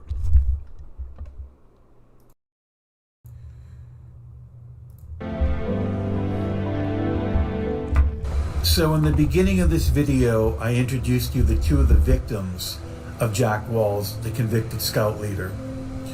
On the left was Heath Sachs, and on the right is Wade Knox.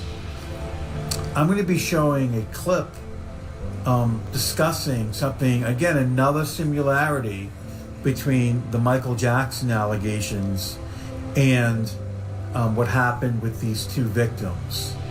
The other thing we're going to look at afterwards is what happened to these two victims and where are they now. We as a family went to court to testify with Jack. And I was on the witness stand, and I said, this just can't be. It cannot be. There were politicians there. His dad had brought all the state politicians in, and of course, that little boy, it was proven that Jack came out looking like a saint that day. And we just couldn't believe that that child would say something like that. We just couldn't believe it. Several of Jack's scouts also supported him during the trial. My dad told me, he said, you tell them what Jack tells you to say, that I've never seen Jack do anything to anybody. My attorney warned me that oftentimes in these type of cases that the victim is put on trial, that their character and integrity and things from their past are brought in to explain that they're not honest, that they're the bad person. Cross-examination of these accusers in Michael Jackson's criminal trial, you would 100% agree with me. Well, this guy was innocent. These accusers were absolutely ridiculous. They told so many different stories on so many different occasions. But none of that is inconsistent with victimization. They went to lawyers before they went to the police. There were so many problems with their motives. All right. Well, no, their mother was with them most of the time. I get that. Their father so was with they them most weren't of the the time. ones, right? They weren't the ones that decided to go to a lawyer versus a prosecutor. And they had made allegations about each other on other occasions. The kids had accused the father. One kid had accused the mother. This was a family that, in my opinion, based on the information I got and which I used in cross-examining them, were very, very facile and free with allegations of abuse. A series of character traits said to define the good scout. Among them, trustworthiness, loyalty, obedience.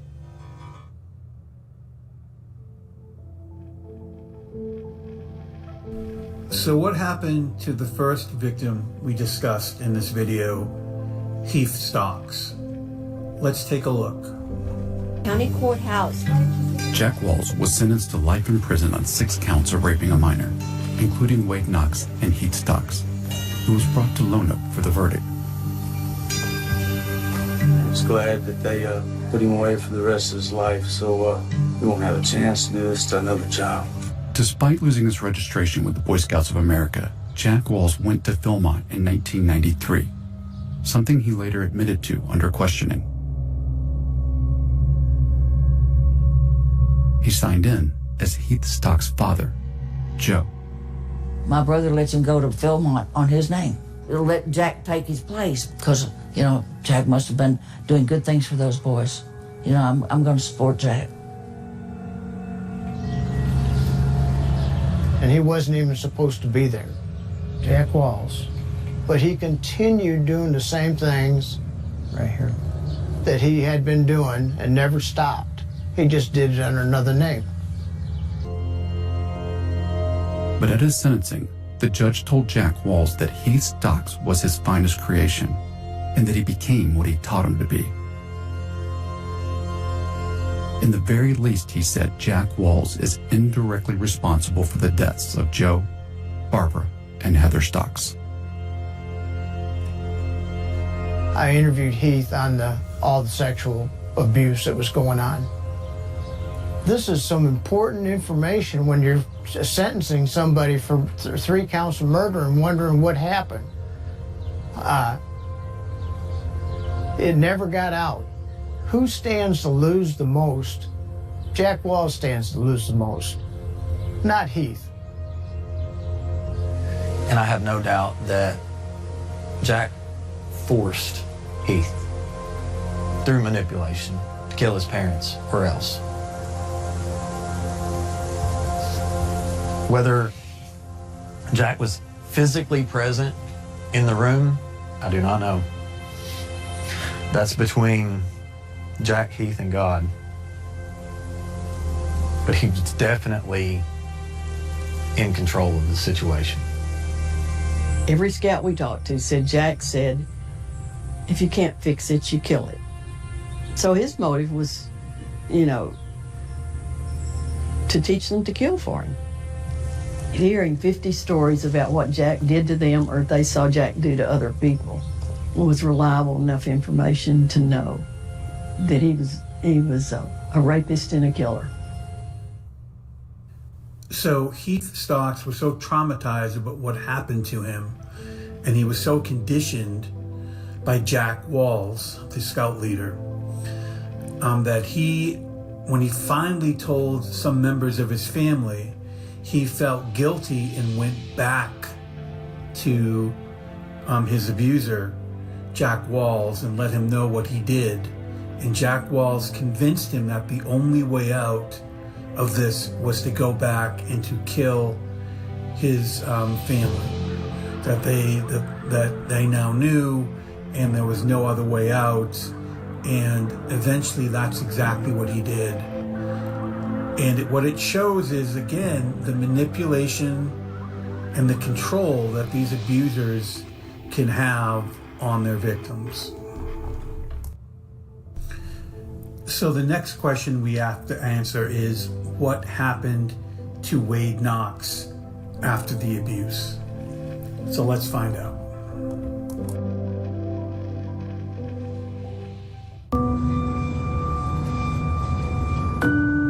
It was in the months after the Stocks family murders that Jack's abuse of the boys of Lone Oak started to come out.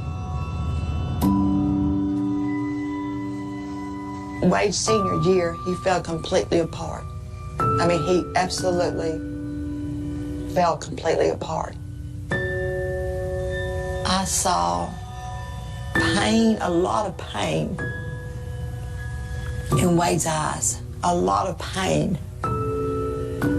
But when you don't know what you're fighting, you don't know how to handle it. For years, Karen had wondered why her son Wade was so troubled. It was just constant turmoil. Till I did not know what was going on. I knew there was so much evil somewhere, but I could not figure out where it was coming from. She finally found out just before he started his senior year of high school. He took a gun out of our safe and brought Jack to us at gunpoint.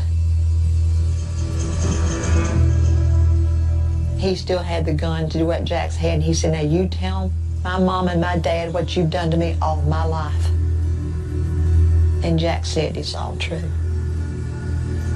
I looked at that man, and Josh, I didn't even know him. He looked like evil. He was sweating profusely. He didn't even look human to me anymore. That was the day Karen found out Jack Walls had been abusing her son. You know, when you find out what's been wrong with your child for the last 13 years in one split second, that's pretty powerful. After it was all over with, he said, y'all were supposed to die that day. And he said, I couldn't do it. He was supposed to kill all of us because we were putting things together. Later, Wade would tell his mother details of what Jack Walls had put him through over the years. He looked at me one day, and he was so serious, and he was so hurt. He said, did you and Daddy give Jack permission to rape me and perform all that stuff on me? And I said, oh my God, no. No. He said, Jack said you knew all about it and it was fine with y'all.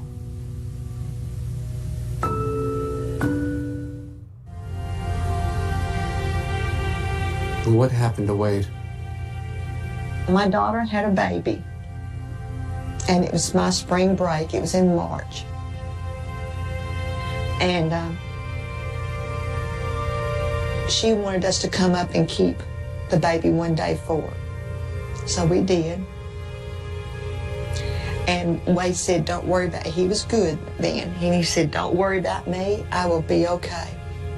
Well, Brooke, our oldest son, was supposed to check in with him, which he did. And his Charlie's mother was supposed to check in with him, which she did. But one afternoon, Brooke called us and said, Mama, Wade's dead. He shot himself.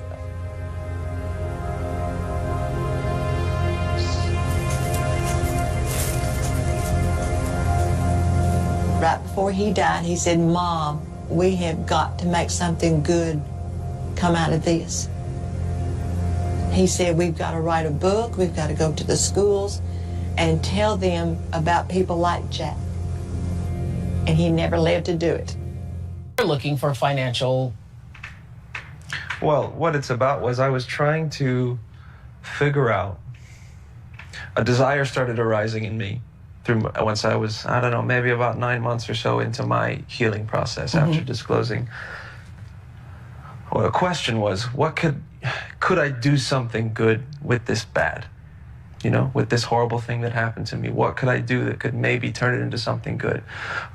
Is there a way, is there a platform, is there a place where I can tell this story that would be a credible, powerful platform to tell it within? You know, where they would have to listen, right? They who? They, the estate. The estate, yeah. Okay. That they would have to be held accountable. You know, I could have, I guess, just gone on some TV shows and done some interviews, and more than likely it would have been sensationalized and over in a couple of weeks. So for me, that's where it began, is what, you know, but that's one of the platforms we have, is the legal system. Okay. This is where we bring this sort of So did you think that you were owed money, that you should have some money?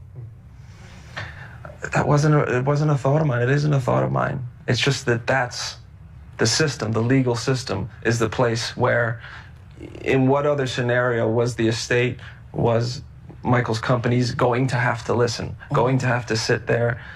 And also a big piece for me was Michael trained me and forced me to tell the lie for so many years, and particularly on the stand. And those were really traumatizing experiences for me that had a huge impact on the rest of my life. So the feeling was, I want an opportunity to reprocess that experience. I want to get on the stand again, because now I'm able to tell the truth.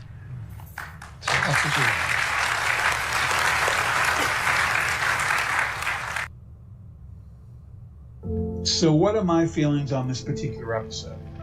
For myself, this goes way back to the beginning. It's over a decade ago. Wade Robson's story resonated with me, and the fact that he was not believed and he was getting vitriol for just telling the truth, I could relate to. And then eventually I actually looked further into the allegations against Michael Jackson and then other cases as well. And I realized that it's so important when people come forward and want to tell the truth that we listen and that we don't shut them down. The other part of this episode that I feel is truly heartbreaking is the fact that many victims don't make it out. In some cases, they'll commit suicide, like we saw with Wade Knox, or they'll end up in jail, or they'll end up using drugs, or just have lives that are very, very difficult to live. And when we do see men like Wade Robson and James Safechuck come through and begin to heal, it's important that we support them. After doing this over 10 years, I have seen all the vitriol in their way. I don't care what Taj Jackson thinks. I don't care what Tom Mesereau thinks. I don't care what Brandy Jackson thinks. I don't care what the fans think, because they don't understand what it means. What it means to actually look that sort of predatory behavior in the face and have to realize what it entails to come forward.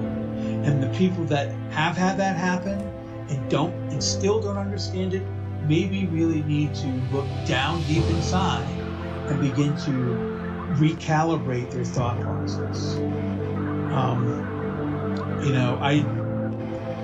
I really feel that what we saw here is such a prime example of how people don't get believed, or they don't have the capability of speaking the truth. And what was funny about this particular episode is when there was that one boy that came forward, Doug, and he came forward almost immediately, he was shut down. So when someone comes forward immediately and they're shut down, what do you think they're going to deal with when they have to come forward 20 or 30 years later, which is typically what happens. So those are my thoughts on this particular episode. My thoughts are with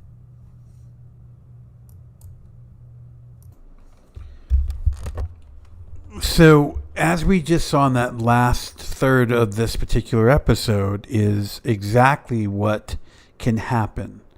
So, when people say, well, why would Wade Robson testify? Or why would, Wade Robson's mother, after he came forward, want to... These are all these talking points they put out, like Michael Jackson things after the fact, or why would they do this and why would they do that? The reality is people do not want to understand that this can happen, especially with somebody they trust, because that means that your senses are not quite right, that your senses aren't picking up what they should pick up.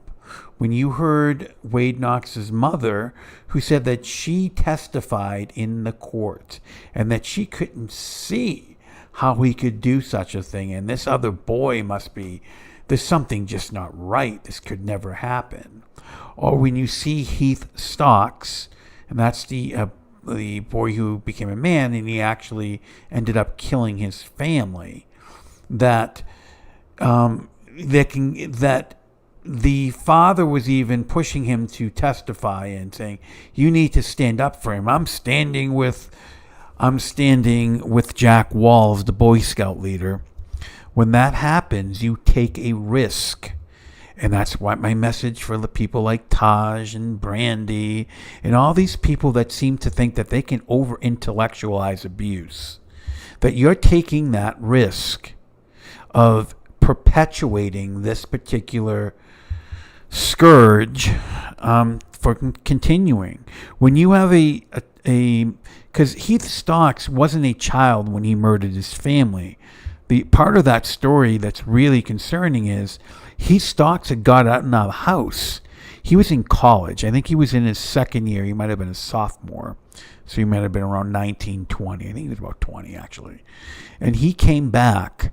Jack Walls knew immediately he had come back and then spent time with him. And then they even slept together.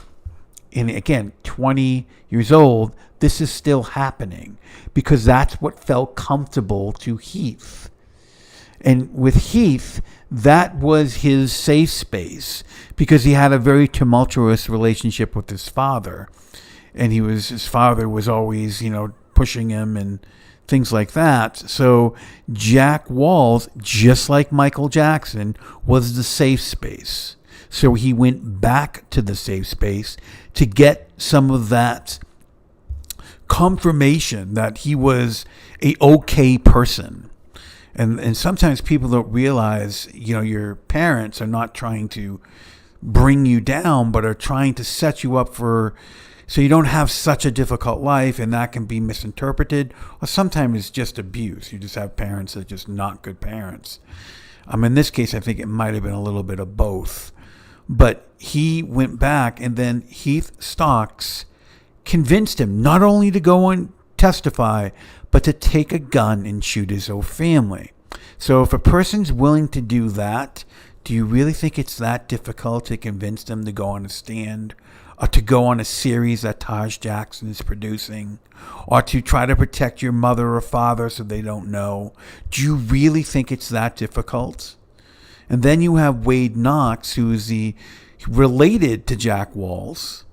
And there were things that happened that even went further, that I listened to a podcast. I didn't realize how bad it had gotten. But Wade Knox, who was, I think, Jack Walls was his uncle. And Wade Knox and the Walls and the Knox family were the very prominent, fairly well-off, upper middle class type families that were in that community. So when Wade Knox when he came forward, then the system allowed Jack Walls to finally be brought to justice, because now it's someone that's prominent. And if that reminds me of the Arvizos. So the Arvizos, they were they were not a wealthy family. They were very impoverished, and they lived in a studio apartment from Crecton, East LA, so not a great part of town. They were not well off. So when Tom Mesereau drags in Janet Arvizo, who was a woman that was battered as a wife and who had a son that was essentially dying of cancer and had to deal with 2 other children, and also a husband that was beating her, and also the trials and tribulations of having to try to stretch $1 and somehow keep whatever little they have. And then when you have that individual having to go up to people who are wealthy and famous and trying to maybe be a little bit crafty, trying to get money or trying to get favors or trying to do things that most people would say is survival. When you have that mother doing that and then gets pushed to the brink, and maybe might seem a little bit crazy or cuckoo or a little bit off when on the stand, when that gets downplayed and not explained in the correct context, then that is the focus. Those people are lying. Those people are opportunists. Those people are just looking for money and looking for favors, and they don't want to work for it. They just want handouts, and they don't have any sort of panache or class, or they just go into Michael Jackson's Neverland Ranch and just mistreat it and and, get on ATVs without asking and go into his bedroom and pull things apart and grab bottles of wine and start chugging it down. That narrative is a lot easier to put on them. Whereas, whereas maybe it's the other part. Maybe Michael Jackson encouraged children to be completely out of control. So when it's time that child's going to put the finger on Michael Jackson, he can be looked at as he's the person that's the altruistic, giving, wonderful individual, and it's just these bratty children who come from the other side of the bad part of town that are just trying to be opportunists and take things from poor Mr. Michael Jackson. And how dare they try to, pull a quick one on Jay Leno or Chris Tucker or whatever. That is what happens because they're not in the right demographic. And that's what I think happened to Gavin Arvizo.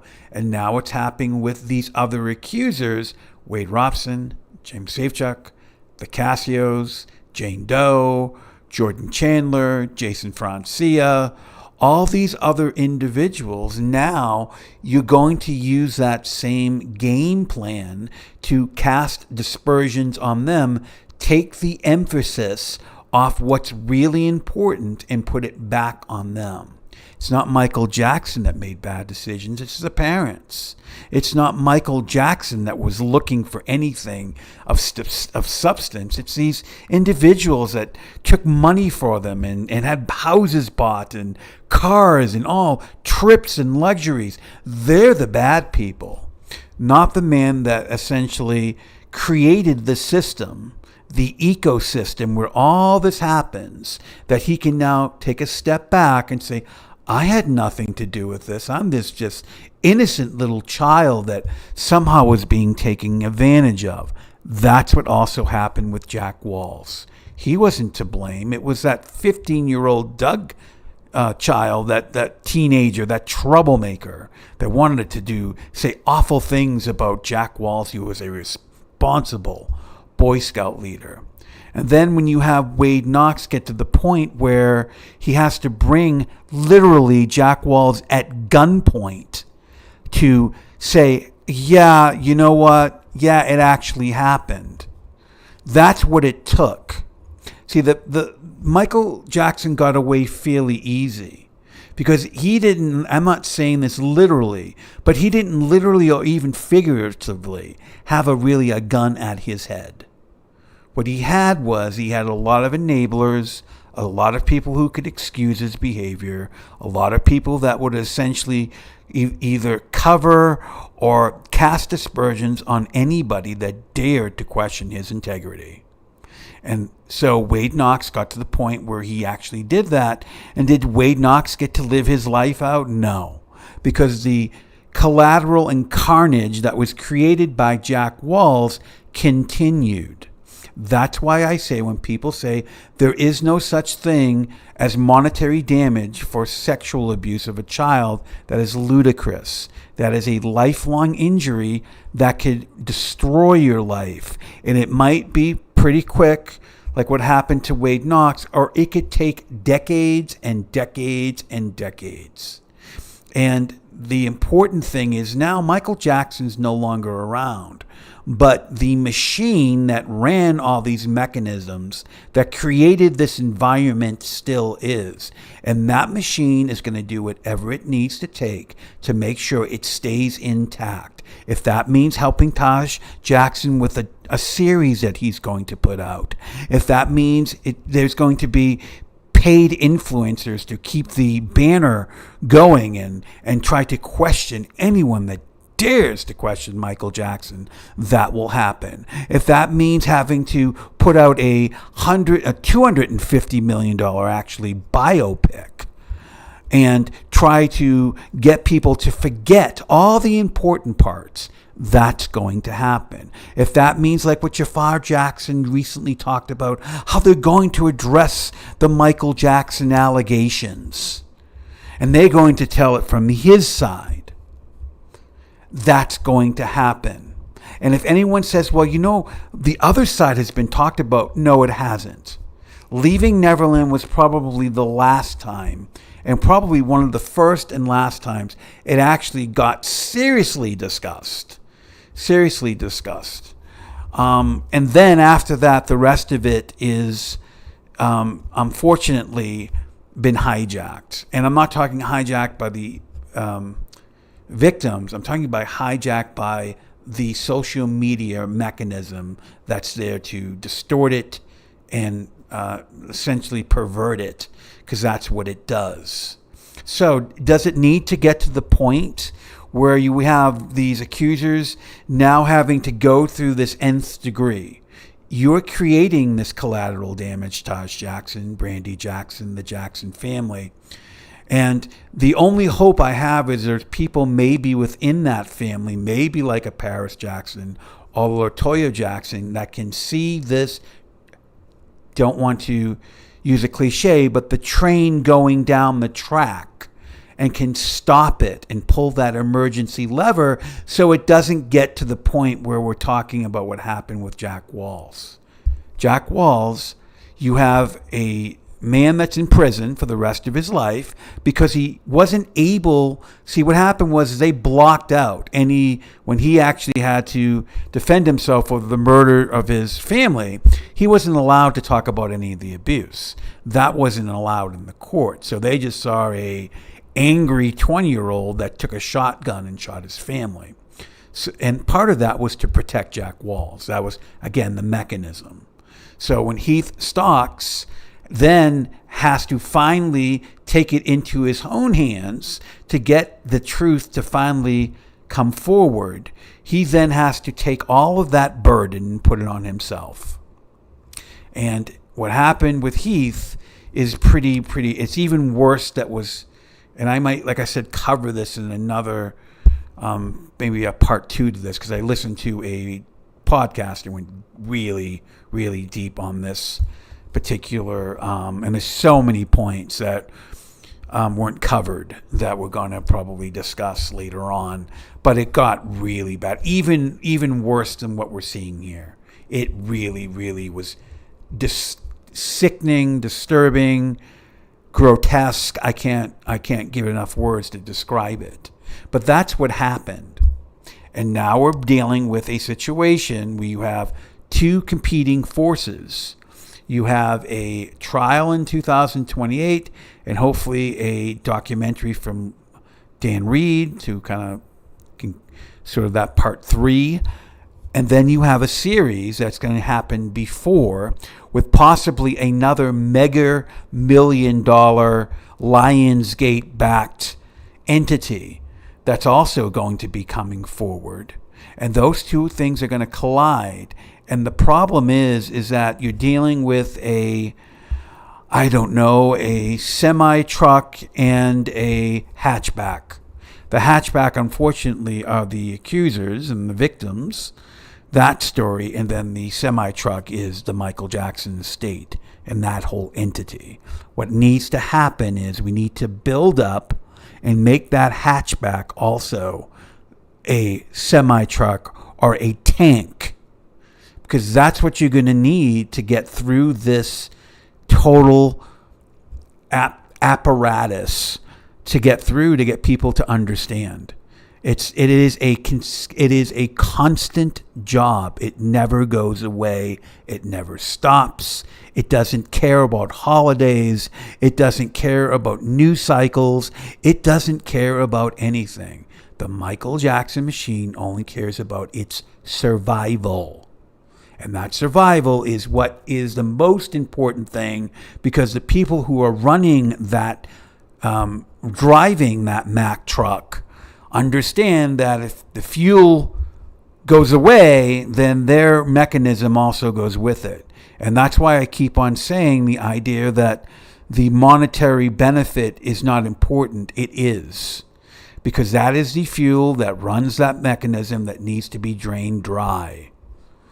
And maybe once that happens and it can be renewed with the truth, and people can say, okay, well, now we really have to confront the art with the artist sort of thing, and then people can make a sound decision. Until that happens, it's going to be this dichotomy. And that's why I keep on saying it, we, as a group, collectively, need to be starting to get on the offensive and start planning tactively to what is going to be put out there. Because I can guarantee you, when Taj Jackson gets on Good Morning America, he says he won't get on any of these, and they're all going to hate him. No, they're not. When you have a $2 plus $5 million entity backing you, they suddenly like you again. It's kind of weird how that works. When they see that, gee, the Michael Jackson biopic, that actually raised over $1 billion. We really want some of that action, as they say. So we're going to make sure when that Taj Jackson series comes out, we're going to make sure that we get him on and he gets to talk. And nowadays, it's not only morning shows and etc. There's no such thing as Larry King anymore. It's lots of podcasters and TikTok. And that has to be counteracted, and it has to be done very, very carefully, and it needs to be done in a very big way. And unfortunately, even though I can bang the drum from here to eternity, it's not enough. It has to get bigger. It has to get, and this means ground. This means going the boots on the ground, and I don't mean literally, but this means promoting things like this channel, Leaving Neverland Reddit, the people on X, going in and trying to tag people that are in the community that stand up for survivors of abuse. The actor I was thinking of in 1 and 6, that just came to me, is Anthony Edwards. Anthony Edwards is an actor that was on his first breaking role was Fast Times in Ridgemont High, I think in 1980. He then did ER. He was like the first big breakout actor on that. So that needs those allies, spelled ALLIES, those allies need to be corralled, and they need to start being, and it can't be political. It cannot be politically correct. It has to be on message always. There can't be any diversions. It has to be, because what happens is everything's become politicized. The Michael Jackson story at this point is politicized. It's a very right-sided type story now, because a lot of the people that may be being paid to promote this, maybe not, you never know, are leaning towards that side, leaning towards that sort of right political bent, and that could change tomorrow. There is no allegiance when it comes to who's going to pay the rent. Sort of thing. That's why I really try to remain autonomous and not take money, because the problem is that creates complications and it's I can't do it. Some people can and do it very successfully. I can't, because I just you tend to want to do a good job. I'm getting paid to do this, so I just have to be able to. And all of us need to stay focused. And this is why this story is such a parallel to the Michael Jackson story. You heard Doug talk about how he wasn't believed. You heard Doug talk about how he was told he's a liar, how people in the community called him a liar, how it was his one little voice, all he had was the truth. And unfortunately, it wasn't enough to convince people who liked the pop star of that community. And that's what Michael Jackson presents, and he will always present. He is a force unto its own, and only way to counteract that force is to give the information that needs to be given. Again, it's not about so much, again, I used in my last video the term the monster, because in some ways that's how he was, but it's not so much demonizing Michael Jackson as it is, giving information to show why maybe he should be considered a monster, and giving all the information correctly. And it's not going to be easy. It's not going to be easy. And the whole goal of this is to get people to wake up, is to take them out of their slumber. It's to say, hey, look, this particular story and these allegations are the bedrock to all child sexual abuse allegations, crimes, you name it, because it shows you exactly how these particular perpetrators work, and how the people that you think are the father of the year, or mother of the year, or teacher of the year, or whatever it may be, are the ones you need to be very careful of. And the rule of thumb that Mr. Kenneth Lanning says is the number one rule. If someone pays more attention to your child than you do, then that is the number one rule, and that needs to end immediately. And that's what Michael Jackson did. He continually burrowed his way into families. He became the center of attention. He became the center of the universe. All things were attracted to him like a magnet. And when you have that entity becoming the center of the universe, everything's going to be pulled into that ecosystem or that universe, and it's going to create literally it's going to create a vacuum that you don't want, and that has to be combated completely. So the campaign needs to be, at this point, we need to get people that are going to help pull the cause up and help create a counter narrative, and do it in a big way that, again, not politicized, not doing this because Michael Jackson had this view on this politics.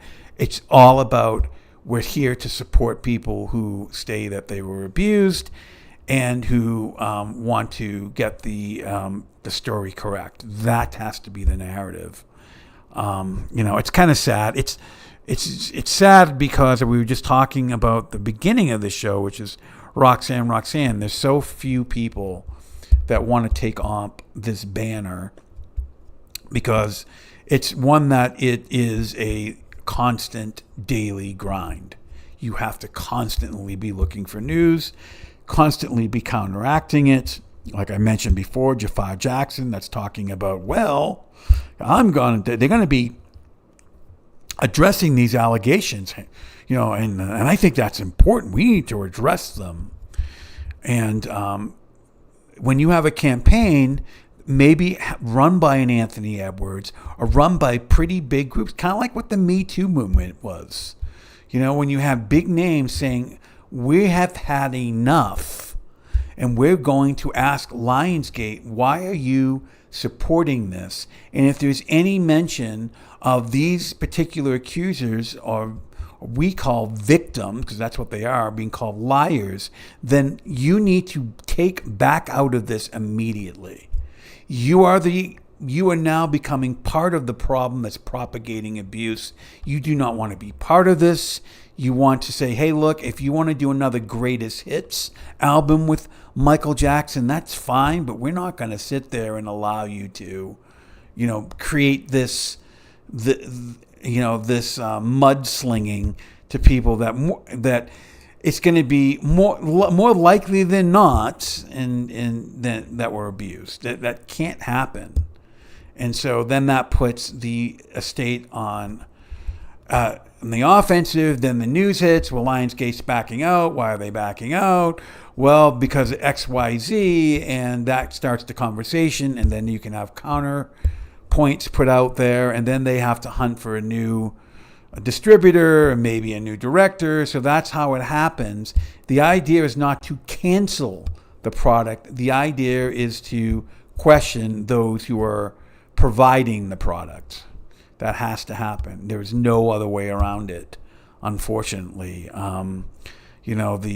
When R. Kelly was getting off on child pornography charges, and the film was shown to a jury, and they acquitted him because the victim either didn't want to come forward or couldn't come forward, or the family was paid not to come forward, whatever it may be. It took the Mute R. Kelly campaign for that to happen. We now have another actor that's in that very same situation, Jared Leto. And the only reason why this is happening now is because his movies are not doing as well as they usually do. So now the cash cow is now being looked at as a liability.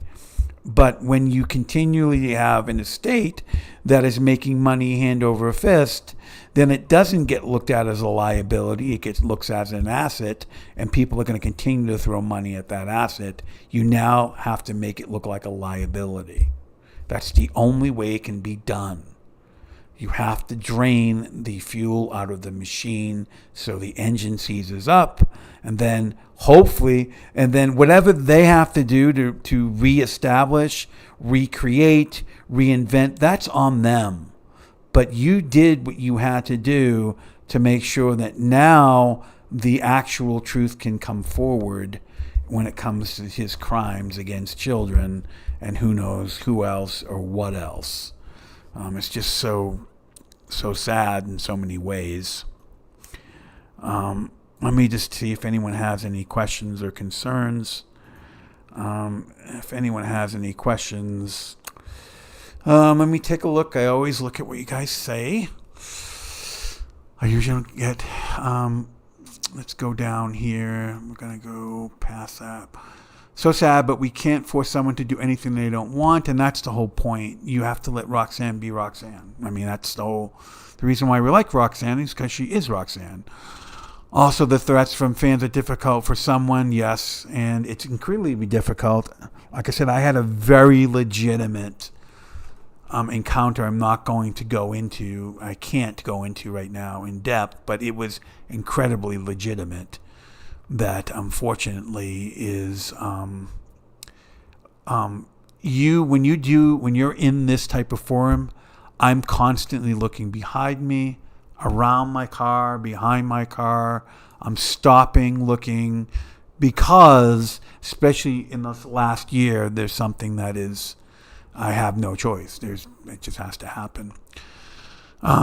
Religious, again, I don't want to ever put down somebody's religion. That is their right. You have your religion. What you believe is your own. And if this makes her happy, then great. If this makes me happy, then whatever it is, I try not to get into any of that. Z is great. He's done a lot of reading and research. And he's spoken to Stacey Brown, I believe, so he has a lot of information. Z is just a very good communicator, and he's very charismatic. And people want that. They want somebody that they can relate to. Also, she suffers. Yes, people suffer from issues and bipolar and manic, and you can name it. We're in a country that deals with a lot of that because of what we're dealing, period. Everything is now so crazy. It's hard not to sometimes have to... everyone has to deal with it at this point. I can't see anyone that doesn't have days where it's just absolutely overwhelming. I don't think Taj is a good mental space to finish his project. Taj will finish this project. There is no doubt in my mind Taj will finish it, because Taj is in a place right now where he feels that he is doing God's work, where he is doing what he needs to do. And the problem is he has been so insulated by the people that surround him. If you notice, I don't do that. I will go head to head with a lot of these individuals, and I will call them out without any hesitation. And I will be sarcastic and rude, all the parts of my personality some people hate and I love. But I will do that because I don't care. I don't care. You're not in the right on this one. And if I said this if I said this without any knowledge, okay, then I'm just talking without anything to back it up. But I do. So I can now go back 20 years, not 20 years, go back 13 years ago or 14 years ago. No, when I first started, there was no way I could not. If I tried to contradict anybody's information, I wasn't ready yet. But say in the last I don't know, probably in the 5th year, I was pretty good. There we go. So I was pretty ready. Now it's not even. I'm just so over it. And when it comes to these trolls, it's just ridiculous. Let me just make sure to shut this down for a second. Oh, it's still playing because you guys are on delay. Okie dokie. She was very dedicated to this in CSA in June. She had come back, and yes, people come back from difficult situations. I don't ever want to diagnose somebody's, if they're having mental health issues, I don't get into that, just because, unfortunately, I don't know, and I never want to, I just wish her well. And I don't know if this is the last we'll hear from Roxanne Roxanne. I don't think. I think sometimes people get into a situation where it's like, I'm just done, and then a week, 2 weeks, 3 weeks comes by, and you're like, maybe I need to rethink this. Yes, Taj has no depth. Taj is like, I don't know. Taj is like fungus. It just keeps on growing and growing and growing. What might the sad thing is what might have to happen for Taj and some of these individuals is a situation where it becomes so tragic that there's no turning back. And that could be a video, that could be an accuser that just has a sort of mental collapse. I'm not saying suicide or anything like that, but just where or somebody who's undeniable that, something's going to have to, again, it's these two moving forces. Well, thank you for watching my streams, Mia. It's nice to have people watching them and trying to get the word out. Yes, there is. I think this is my theory. Someone said, "Is there another Jane Doe?" My theory is that the person that the Cassios put in their complaint, that they were told there was another female accuser. I don't think it's the Jane Doe from, say, 2015. I think that already had been settled. And I think they were talking about something that was in the works. I could be wrong, but it would not surprise me in the least. It would not surprise me. Michael Jackson was a very tactile type if you looked at, there's a video that was done on the making of the black and white video, and Michael Jackson has a little girl on his lap. This had to have gone on for 5 minutes. All he's doing, she's on his lap. He's pinching her cheeks, running her hands through her hair, pinching her cheeks. He just can't keep her hands off this little girl. Whereas most people say, yeah, you want to see me? Oh, okay, great. Okay, now you can get down. Here's a little chair and spend some time. And, you don't want to, you want to show a child that you're you're interested and concerned, but you're not going to, after a while, say, okay, fantastic. When you're an adult, you want to be around adults. I'm sorry. Most adults do. It's like, here's a cookie, have fun. Thank you. Stephanie, I can't see this. I don't know what I just did. I don't want to do that. 100. The video channel, as mentioned, has been seen by several people in the press. Some guy came forward today saying he saw it in my comments, and I said, well, where did you see it? Can't remember where we saw it, but I've done some pretty deep research. I haven't seen anything like this. And according to Dylan Howard, I think you could see it for a price. So whoever had it is saying, if you ever saw the Louis Theroux interview, no, was it? I think it was Louis Theroux. He did an interview with Joe Jackson, and he had to pay like $6,000 up front, and they wanted all these things to get like a 20-minute interview. And I think this is what this video is. Okay, if you want to take a look, we can give you so much time and take all the notes you want, but this is what you're going to have to charge me. I think that's how this is going down. Unfortunately, anything of value gets sold. Unfortunately, that's the world we're living in. Gavin Case suggests drugging and intimidating and doesn't sound loving. I agree. Jim Clemente, I think what he's trying to explain, or in this situation, and I think he's trying to appease Tom Mesereau, because he has Tom Mesereau on his show, and it's like, I have no problem insulting Tom Mesereau. I wouldn't even think twice about it, but I don't want to insult him and say, yeah, he was pretty awful, and you're supporting somebody that, did really awful things to a bunch of people. You would think that, but I think he's trying to say, look, I understand you think he's wonderful, but you got to understand he's this type of predator that's more loving. He's not, like a brutal rapist and blah, blah, blah. I don't care how it goes down. Rape is rape. So if it's done through coercion, or if it's done through violence, the end result, when it comes to the sexual aspect of it, is rape. Now, when it comes to physical rape, it can be physical. It can be black and blue marks. It could be death. It could be, it could be a multitude of things. When it comes to the actual rape, which is sex without consent, whether it happens through here's a bunch of toys, or let me take you to, I don't know, the next Disneyland resort, it's still the end effect is a person being violated. The only boy he ever appeared to love was possibly Geordie Chandler, but it wasn't really love. It was more like an obsession. He even played maid and nurse to Geordie. His obsession was so deep. This is where people they don't get this right. This is not love. It's power.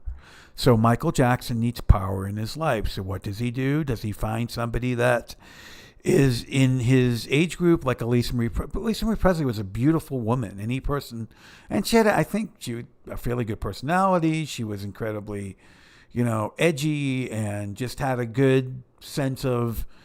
I think once she met Michael Jackson, things changed a little bit. But she was any guy his age that was a heterosexual male would have been happy with Lisa Marie Presley. But the problem was that she also she was not going to be submissive to him. And he wanted somebody that was going to fawn over him. There was an interview that Wade Robson did with 1 and 6 with Anthony Edwards. We talked about how Michael Jackson was disappointed when he showed up after, I think, a year or two after not seeing him. He got rid of the Jerry curls and started wearing his hair, more like MC Hammer, and had sideburns and things like that, and baggy pants. And as soon as Michael Jackson saw him, he said, "Oh, you look different." Well, I'm so disappointed. How dare you not want to be a mini-me and worship me? And that's, I think, what happens is that these, it's this sort of thing where, Michael Jackson wanted people he could control and have power over him. And the dynamic is pretty straightforward. Michael Jackson, according to him, was abused, beaten, demeaned, treated like a absolute sort of, just a product. And his father they had to call him Joe and not just call him Dad or whatever. So he was under that. He had a power dynamic where he was a child and had no control. Then he got older, and the person the people he gravitated to were people that were going to be submissive to him. But most people, after, say, the first month and the stardom wears off, are not going to be submissive to him.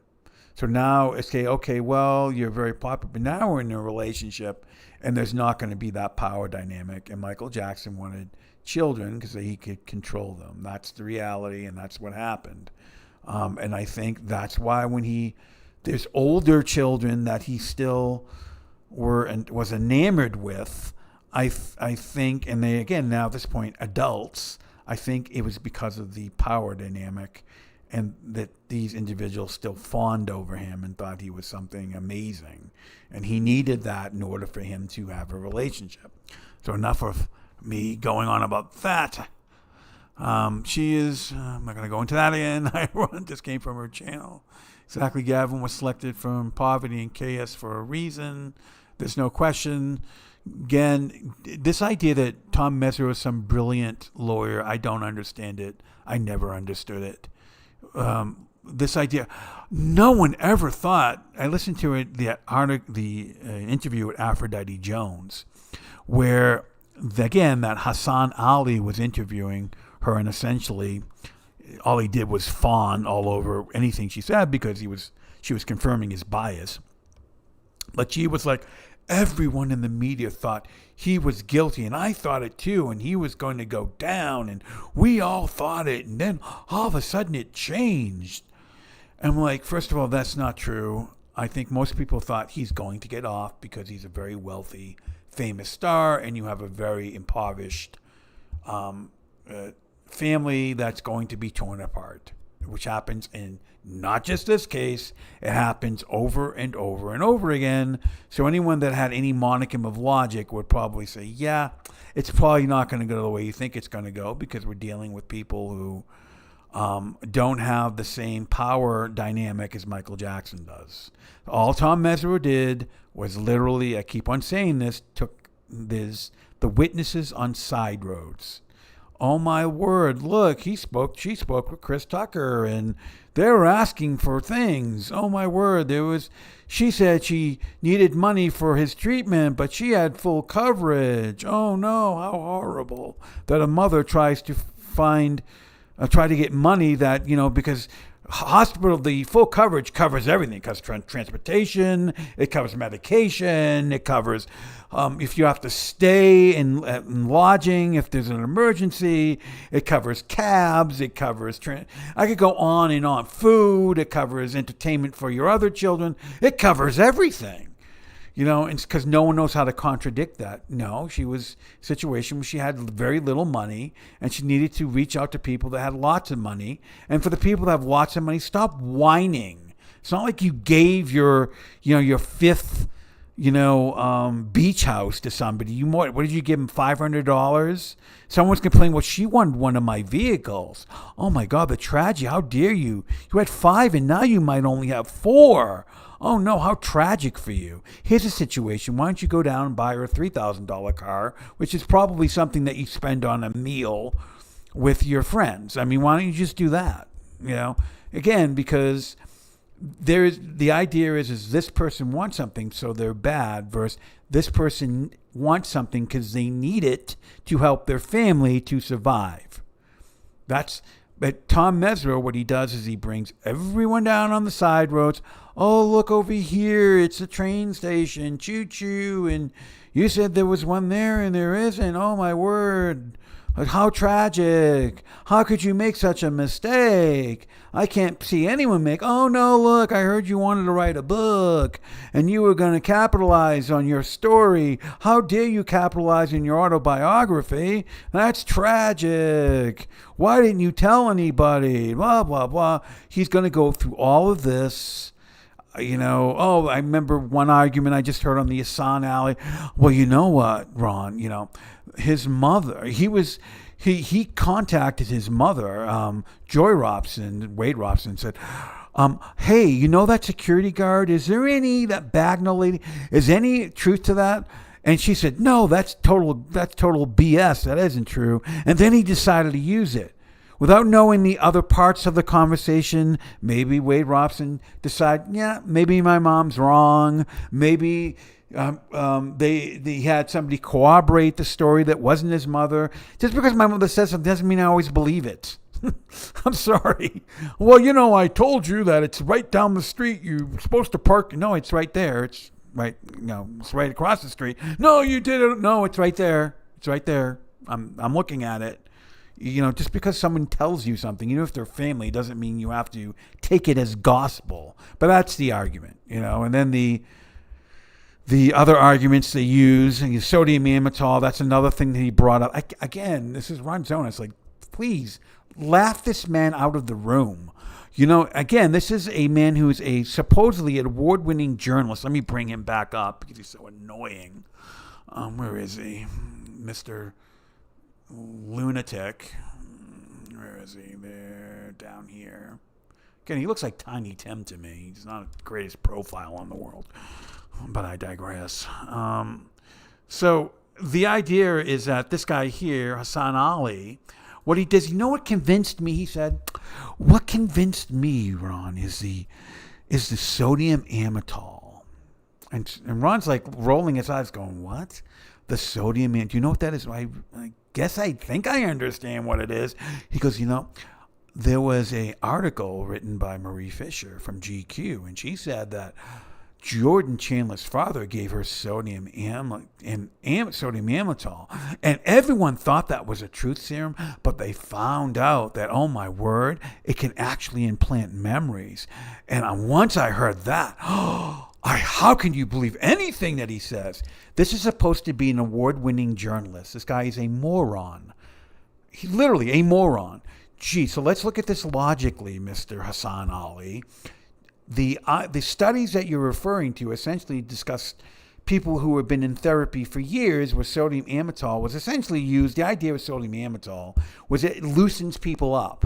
It allows people to speak more freely. And there was 2 anesthesiologists that actually did an experiment with sodium amytal. And when one of the anesthesiologists was under it, once he came back, he said, I tried to, put memories and do this. And he goes, I don't know what you're talking about. I don't remember anything you're talking about. Because, but we know what I felt. Because I just felt great. I felt like I could tell you anything. I was more willing to, kind of speak up. But anyways, the studies essentially he's talking to, I think Marie Fisher somehow did an expose on, false memory syndrome. Not shortly after, maybe right around the GQ article. But anyways, what the idea was that people that were in intense therapy for years, they would have memories implanted in them that were not correct. Now, his theory is, well, it has to be the sodium amytal, but these were supposedly people that were under therapy for years. But if you use basic logic, the story which I don't believe, by the way, because I have no proof of this, besides Marie Fisher, and he goes, I used to work for Vanity Fair. You can't put anything in there unless it's really true. Oh, yes. No, what you do is you say, this is what my source told me, and this is what I'm doing. I'm quoting my source, which was Harvey Levin. This is way before TMZ. This is when he was on the People's Court and probably really hungry. But anyways, I digress. So one dose by his anesthesiologist of sodium amytal, never ever had any experience being a psychologist, never had any experience with this drug whatsoever, never had any experience with implanting memories. Somehow he gave Jordan Chandler one shot or one dose of sodium amytal, and now he can remember paragraphs, markings. He can remember almost anything. I'm surprised the CIA doesn't use this. I'm surprised the CIA didn't hire Evan Chandler to give a shot to anybody so they could just repeat, dialogues of false memories. It's ridiculous on its face, even if it's true. So I'm saying even if it's true, but the problem was that Ron Zonin in the interview he's like, I understand what you're saying. Yeah, you're saying that he gave him this drug and he planted false memories and I would have, but that was his linchpin. That's the thing that's the most convincing for me. If that's the thing that's most convincing for you, what you should do is take your journalism degree, tear it up into 1,000 pieces, walk out of your office, and never ever speak again. Because that is the most piss-poor journalism, in my opinion, I've ever seen. That is not using any critical thinking or logic, period. That is literally listening to people who are going to spoon feed you the information you want to hear and then pretend to say, I really have no, I think I would have acquitted him, but I'm open-minded. BS. So that's what happened on that interview. And this is why all these sort of things have to get combated, because that's going to be what's put out. You're going to have Taj Jackson drag out his greatest hits series, and there'll be the girl that said, oh, I heard that Jordan Chandler recanted. Granted, it wasn't in the classroom I was in. I guess another student heard him, and granted, I was wearing my Michael Jackson Victory Tour jacket. I have no bias whatsoever, but I'm so happy to be on this podcast with Taj Jackson. Oh my word, it's so amazing. I feel like I'm doing great work, aren't I, Taj? sort of that's the person you're bringing on, but you need to have people that are going to question that immediately and just debunk it quickly. Because what happens is now the narrative is Jordan Chandler went to college. He made a bold statement. He said nothing. That Michael Jackson would never harm anybody. Never hit the news. No college student who's usually pretty hard up for money doesn't take it and go to a tabloid or do anything or try to secretly record him. None of that happens. It just happens to get done in a classroom when they're discussing the latest allegations in 2003. And, he stands up and says, oh, my word, that could never have happened. It's outrageous. It's ridiculous on its face.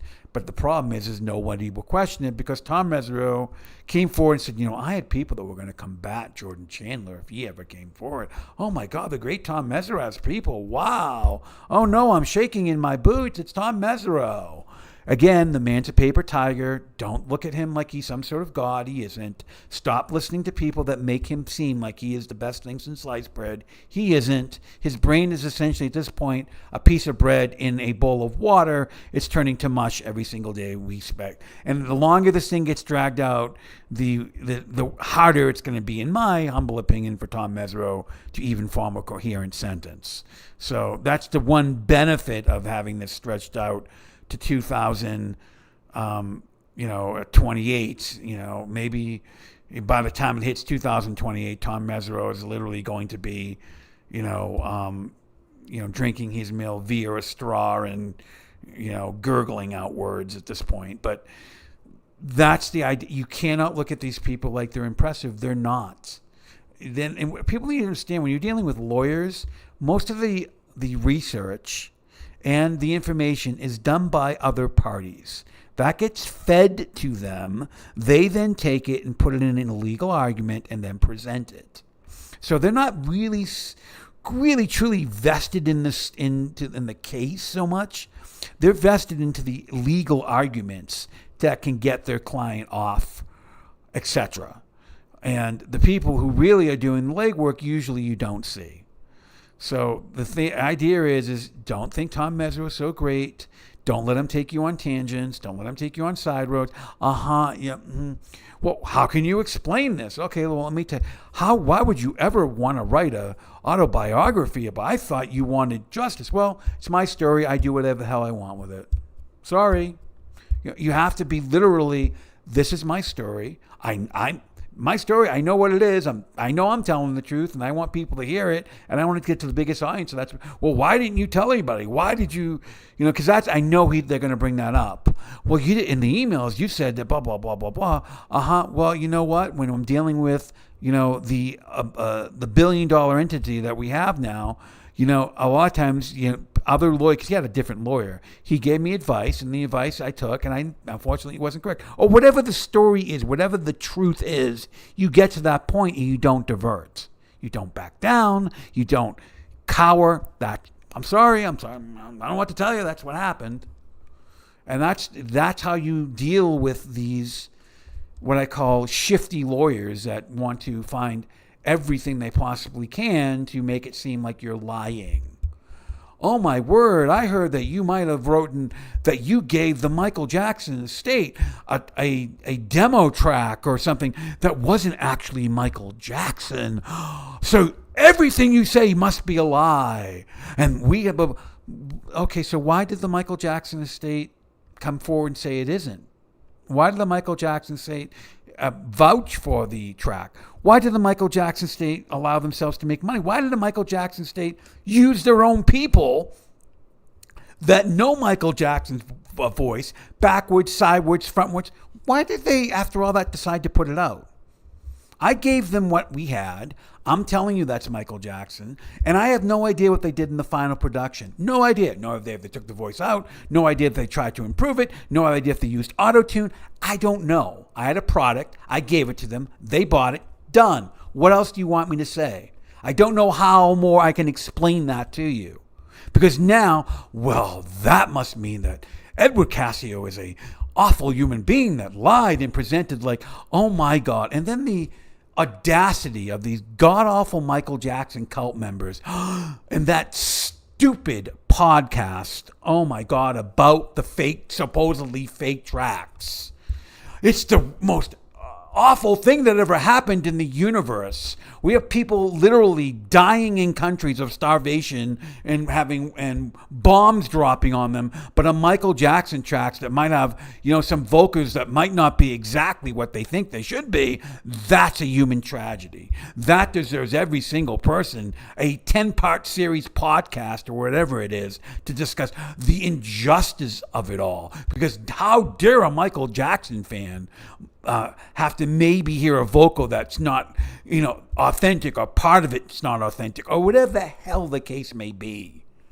If you don't like a product, you blame the person who actually sold you the product, produced the product, who's actually making the lion's share of money off the product. Whoever provides you, whoever is the distributor or the warehouse person that gives you the product, they're saying, this is what it is, we'll take it, leave it, that's on you. But once you produce it, you put it out you put it out for sale, you back it, that's on Sony. That's on the estate. That's not on the people like Eddie Castillo, who now at this point has no control over it. Because now that the custody, the chain of custody is now broken. So you have no idea. So what you do is you go after the least common denominator, which is Eddie Castillo and I think Porte, Marie Nicole's husband. You go after them because they're the easiest to go after. Instead of saying, hey, wait a second, why don't we go after the people who made really the money off the product? That's the side roads they're going to take you on. That's the whole idea. Aldo Castillo, they were on 60 Minutes, Australia. I didn't see any tears. Oh, my word. How could there not be any tears? I can't understand that. It's something called silent crying. It's about trauma. Most people who deal with trauma, a lot of times their face contorts. It gets distorted. It gets, people look, anyone who cries, anyone's going to look weird, period, because your face isn't meant to be in that contortion. So what they do is they look at, see how awful, bad acting, blah blah blah, because they don't understand that's how trauma works. I'm sorry that the trauma that you're seeing on a victim doesn't quite compare to what you see on Netflix. I'm sorry, it's not as convincing to you, but guess what? Real trauma is not what you think it is. I know that's hard for you to understand. Or maybe when I experience that sort of trauma, I have waterworks, and I'm saying, so because I do it, everyone has to do that. It's utterly ridiculous. Stop giving them the leeway. You cut them off on the track. Really, you don't. I'm sorry my trauma offends you. I am so sorry. I'm sorry you don't believe me. I don't know what else I can do. I mean, do you want me to do something really severe? I have no idea what you want from me. This is who I am. That's how it affected me. I'm sorry you don't like it, but you know what? I don't go into your worst day and sit there and critique you and how you're handling your problems. AKA Taj Jackson again. I mentioned this last night. It's like Taj Jackson going onto a rape crisis hotline and saying, you know what? I don't know. You said that. She's literally answering the phones. You said that it happened in a Chinese food restaurant, but technically it was Taiwanese. So I can't believe anything you say now because, look, you said it was a Chinese food restaurant. Everyone knows there's a vast difference between a Taiwanese restaurant and a Chinese food restaurant. So if you can't even remember what type of food you're eating, how could you ever remember something so traumatic? That is the road they will take you on. That is the tactic they will use. It's literally laughable when you understand that if you're the one with the truth, you have nothing to fear from these individuals. You don't buck, you don't run, you don't give them any inch whatsoever. You just, yeah, that's nice. Okay, what's your next question, please? I don't have the time to sit there and try to convince you of something that happened in my life that I really don't like talking about. So if you want to get forward, that's what I would have done to Hassan Ali. You essentially, I don't understand that the Arvizos were going around and they were creating chaos, and he went to a dentist office and they were going through what the dentist had, and then they had a wallet and they said that somehow George Lopez, they left it there and somehow $300 was missing, and how could they say so? First of all, what makes you think that theft can't happen in a millionaire's house? What, there aren't people that work for the millionaire? There aren't people that are kleptomaniacs? There aren't people that can maybe have access and stole money from the... So there's no possibility that Gavin could have had money in his wallet. The only possibility is that he lied about having money in his wallet, and that George Lopez or anyone surrounded by George Lopez would never, ever take money from somebody. Because George Lopez is a very rich Hispanic individual, where Gavin Arvizo is a very poor Hispanic individual. So the credibility is all with George Lopez and his staff, but definitely not with Gavin Arvizo. And that's what, I did have $300. I'm sorry, I don't know what to tell you. There are thieves everywhere. Look at Winona Ryder taking Saks Fifth Avenue bags and stealing stuff and throwing it in bags. By that point, she was a multimillionaire, but she still did it. I don't know what to tell you. I had money there, it's gone. Next question.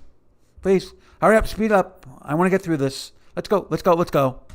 I'm not saying they literally do that, but in the sense that's in your mind, saying, thinking to yourself, that's nice. Okay, this is a situation, like it or lump it. And that's the situation they're going to be facing if things get to try. Because who knows what else can... Again, my other advice last night was take the people who are on the periphery and bring them to court. Someone made a good point about Jeffrey Epstein. I want to bring Jeffrey Epstein down. Bring the people that maybe were his security guards or people that have a lot to lose. And you ask them the difficult questions. Now, if they're telling the truth, nothing happened, fine. But if they're not telling the truth, then they're going to be under oath and they're going to be under a situation where they have no choice. But most people, once you put them under oath and they know they may go to jail for that, and they can either tell the truth and help other people or lie to protect someone who's now far gone. Jeffrey Epstein's no longer with us. That story, at this point, Jeffrey Epstein's essentially not going to hurt you anymore. Then you get maybe people talking. And that also goes for people surrounding Michael Jackson. Maybe the people on the peripheries now need to be questioned and brought in. And even if it's for a penny or a dollar, whatever it may be, you get them on record and say, okay, well, I know you were there when this was happening, and you question their memory, and then if they take the fifth, they take the fifth. But again, and there needs to be some I could be totally 100% wrong on this. Again, 100% wrong. But what I know I'm not wrong on is when you're telling the truth and you're straight ahead and you're going like an arrow going to a bullseye. You don't need, you're not going to care what's on the left or right of you. You're just going straight down the line because you're going to hit the target because you're actually using the correct mechanism to get there, which is the truth. So there should be zero hesitation, yada, yada. But again, what we saw in that video I just showed where Doug Hogan was told by his lawyer, their goal is to make you sound like you're a liar, that you're making things up, that you're not trustworthy, that you have ulterior motives. That is their job.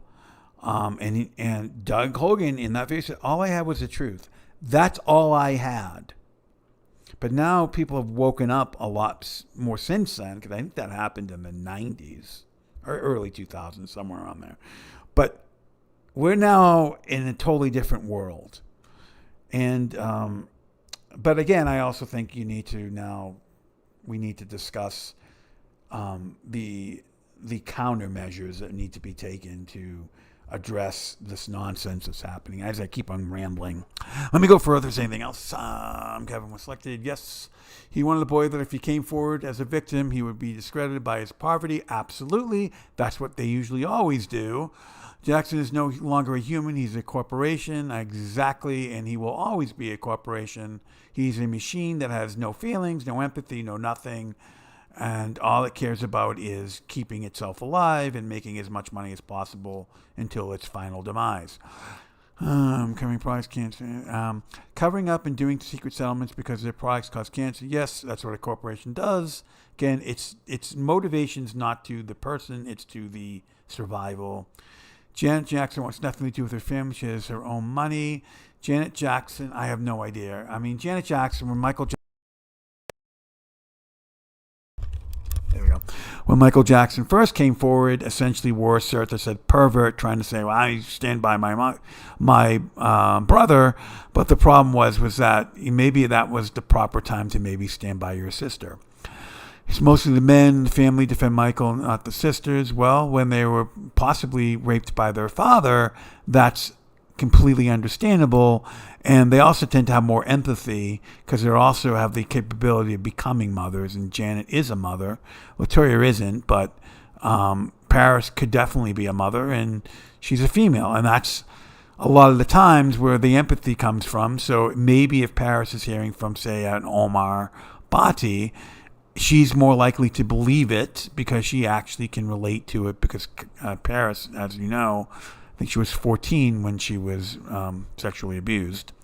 So there is a correlation with that, I believe.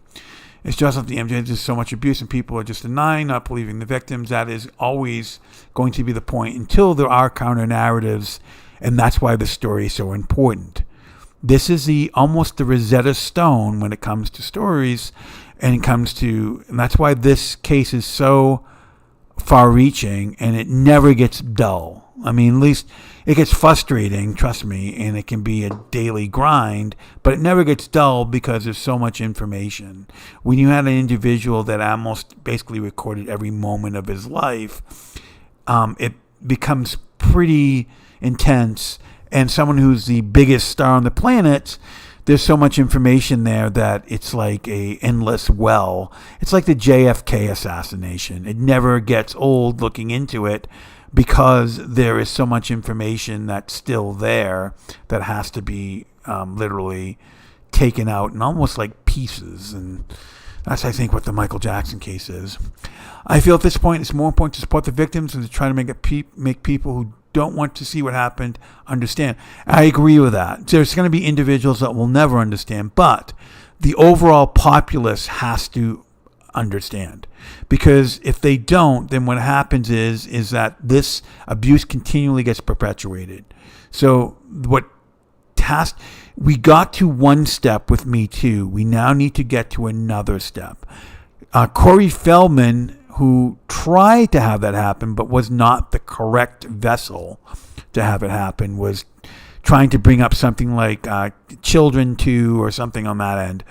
It didn't take off because he was so... There's such a credibility issue, not talking about his abuse, but just in general with him, when you can, put out music that's really bad and not have any self-awareness, then it becomes a situation where it's now becoming a cartoonish type thing. And the other thing, I've had run-ins with Corey. There's an article that I mentioned about Corey Feldman and Wade Robson's supporters. I mentioned to that article because I had a run-in with him. The reason I had a run-in with him is because he was a child ambassador for Child USA, which I think he still may be. There was a documentary called An Open Secret that was kind of, everything was heading off at the time. So when Wade Robson came forward, An Open Secret came, then I heard about all the things about Corey Feldman. I said, well, maybe at this point he's grown up and he'll be able to say, you know what, yeah, back in the day I'm enamored by Michael Jackson, but now I can kind of see, after becoming a child ambassador, being educated, etc., maybe I can see different. I approached him and he immediately told me to get over it. Why are you supporting Wade? He got a house or something. He didn't even get the facts straight, by the way. But that was his sort of defense. He goes, I took nothing from Michael Jackson, which almost seems like he was angry because he didn't get anything financially from Michael Jackson. That's what it seemed to be when I was confronting him. But I don't care what your feelings are. You're a child ambassador now, and you're representing victims of child sexual abuse in the industry. You don't have that luxury anymore. That luxury of you wanting to relive in your, dream a little dream days is over. Move on. That's not what you're here for anymore. You need to now, you need to now move forward. And this is, again, you would think only one MJ hater channel left now, huh? And hopefully you're being, I don't know what you're being, if you're being just sarcastic, or let me see if you put any other comments. I don't know if you're being saying like, ha ha, funny, funny, but if you are a Michael Jackson supporter, you would probably want as many so-called quote-unquote hater channels. So you would want your truth to be challenged continually. Shouldn't just be in an ecosystem or an echo chamber. I look at your crap. Trust me, I've watched all the, I watched the Hassan Ali interview. I've watched Leaving Neverland. I've watched Lies of Neverland. I've watched all the crap that I've read a lot of your talking points. I've gone into your sort of your upside just to see if maybe there's something I'm missing, and it's really hollow. It's literally trying to nitpick things to create. It's like you have a puzzle and you don't want to actually take the time to put the puzzle together correctly. So what you do is just start banging pieces together, and then all the pieces use them. See, I told you this is how the puzzle's supposed to look. No, it isn't supposed to look that way. You made it look that way because you didn't want to take the time to actually do it correctly. That's what the Michael Jackson cult members do. And they do it pretty on the regular. Abuse those through fans now towards his accusers. Michael Jackson's fans, I think, that do this are very, very small, but they're very organized. And they also know, and I think some of it is public relations, bots that come from, I notice a lot of the critiques I'm getting. So I notice I block a lot of people on Instagram, almost 15 daily sometimes, literally 10, 15.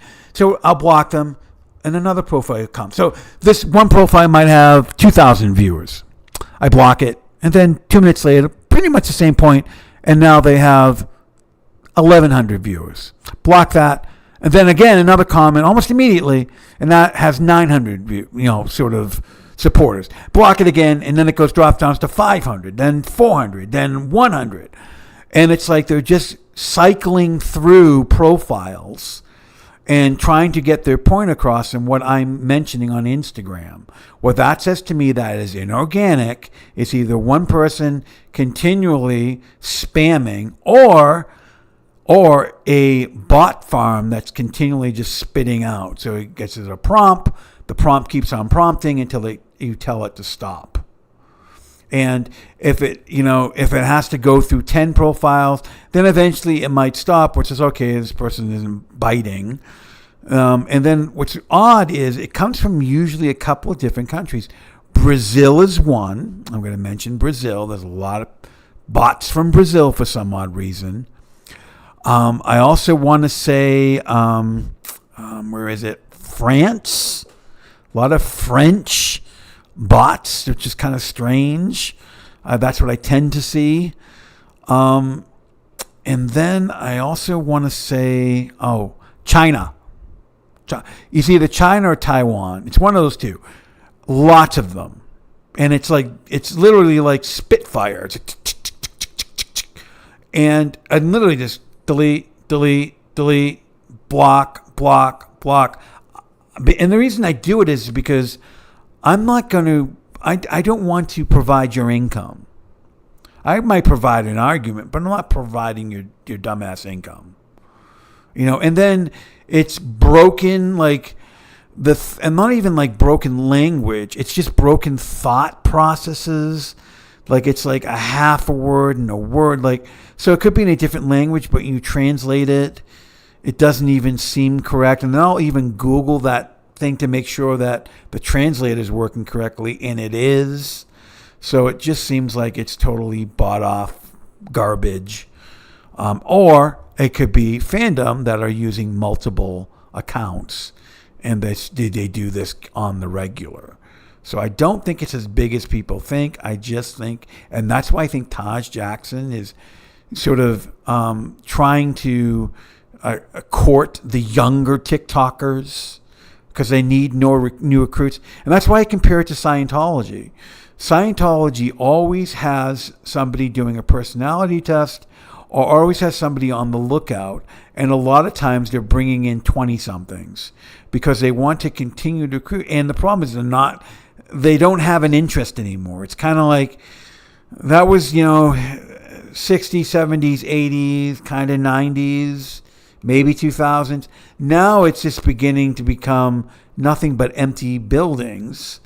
And this is what I think what's happening with these fanatical fans. And they're trying to indoctrinate a newer generation who doesn't have all the information so they can create a new army to replace the ones that are probably dropping off one by one. That's what I'm getting from this. And that's why it has to be combated. And it can be combated in a way where you're getting intelligent, critical thinking people who are going to say, okay, you've had your seat at the high chair, now you're sitting at the big table, and now it's time to actually challenge your thought process. Nobody will accept a debate challenge. That says everything to me. When you challenge 150 plus people, and I got one person, and it wasn't even a debate, we just had a conversation at that point. And it wasn't like so someone that kind of had an idea, wasn't, they were 100% committed. They were committed, but not so much. So it turned into a conversation. Whereas if I get a Charles Thompson, it's going to turn into a debate. And, there's going to be no notes. It's just going to be, okay, what's your next one? Yeah, I already heard that one. Here we go. Here's the counterpoint, whatever. But it has to be a sense of, there has to be a counter narrative that's going to address it before they even can get it out. So here's what you're going to hear in the Taj Jackson series. This my belief. You're going to hear sodium amytal. You might hear something about an insurance company. You might hear something about a fan that overheard a conversation. You might hear something about Jonathan Spence saying that, well, that picture, I don't think it was me. You might hear something from Brett Barnes, who's defending. You might hear from all these people. But here's the other part of the story. And if you can get that out simultaneously, then people have another say, okay, well, yeah, I believe that one, I don't believe that one. But if you only have one story, then you're only giving them one narrative. That's my whole point. Enough of my rambling. If I was an MJ accuser, I'd be getting a CCP. The fans are just tumultuous. They can become dangerous. There was no evidence that the woman ever met Jordan Chandler. No, there isn't. Oh, Kinseo Carrot. I was like, CCP, isn't that Russia or something? I'm trying to think. Is that the Soviet Union? I don't know what I was thinking. Trauma affects memory. Sometimes you don't want to remember. Yes, that's what exactly happens. And that's what they'll use against you. So they will actually use that against you 100% nonstop. So your idea is, you can address somebody's memory and it's always going to be faulty. So thus, any little thing that you might get wrong, that means you're lying. That's the inference. That's what they'll do. And the idea is you need to be as truthful as you possibly can with the memories that you have. That's all you can do. May you get a fact wrong? Yeah. May you get a memory wrong? Yeah. That could happen. There's no question about that. But the overall thing is, I know this happened to me. So if I got a room wrong, or I got a date wrong, or he was wearing a red military jacket, but it was actually a black military jacket, whatever the stupid side road they're going to take you on, you said, I don't care. That's why you have to be straight as an arrow. He is working through his fans to be beyond the grave. Yes, of course. It's not his ghost, but his tactic of manipulation that the fans absorb now. Again, Scientology. Scientology is when someone attacks you, attacks them 1,000 times harder. And that's what they do. That's their whole tactic. And it's Leah Remini describes it a lot better than I can. Because she's kind of like what I am with the Michael Jackson case. Her obsession is same thing with Scientology. So she knows every in, out. Obviously, she's also a part of it. So she knows all the ins, outs, and side roads. But that's what they do. And that's what happens, I think, in this situation. I just want to make sure I didn't miss anything. Let's do his fans now. Yes. And conceal, carry permit, trauma effects, memory, etc. So, It's been a long day, and I want to thank everyone. And like I said, I think the whole point of this was to, like I said, I wasn't planning on a live stream tonight. There was possibility, but when I saw that, Roxanne Roxanne had made that announcement, I was like, well, I can't just, not say anything, because that's not right. You have to, let people know what exactly this means. And to me, it means that that you have to go forward. There's no option. You need to even go forward, and then just wish the best. And maybe, like I said, if Roxanne decided to see it's, I don't know, a month from now, I don't think there would be any hesitation. I think that as soon as she came back, it would be almost immediately, kind of like, I stopped for a minute and now I'm back, and we left off exactly where we left off, and it's just picking back up where we left off. So that's my personal opinion, and I wish her the best. I wish her whatever she is looking for or trying to find, or whatever journey she's on. I just wish her the best, and like she said, she's praying for us. I'm praying for her, and I'm also sending out as many good vibes as possible, so she can get to where she wants to be. I mean, that's just part of life. That's what life is.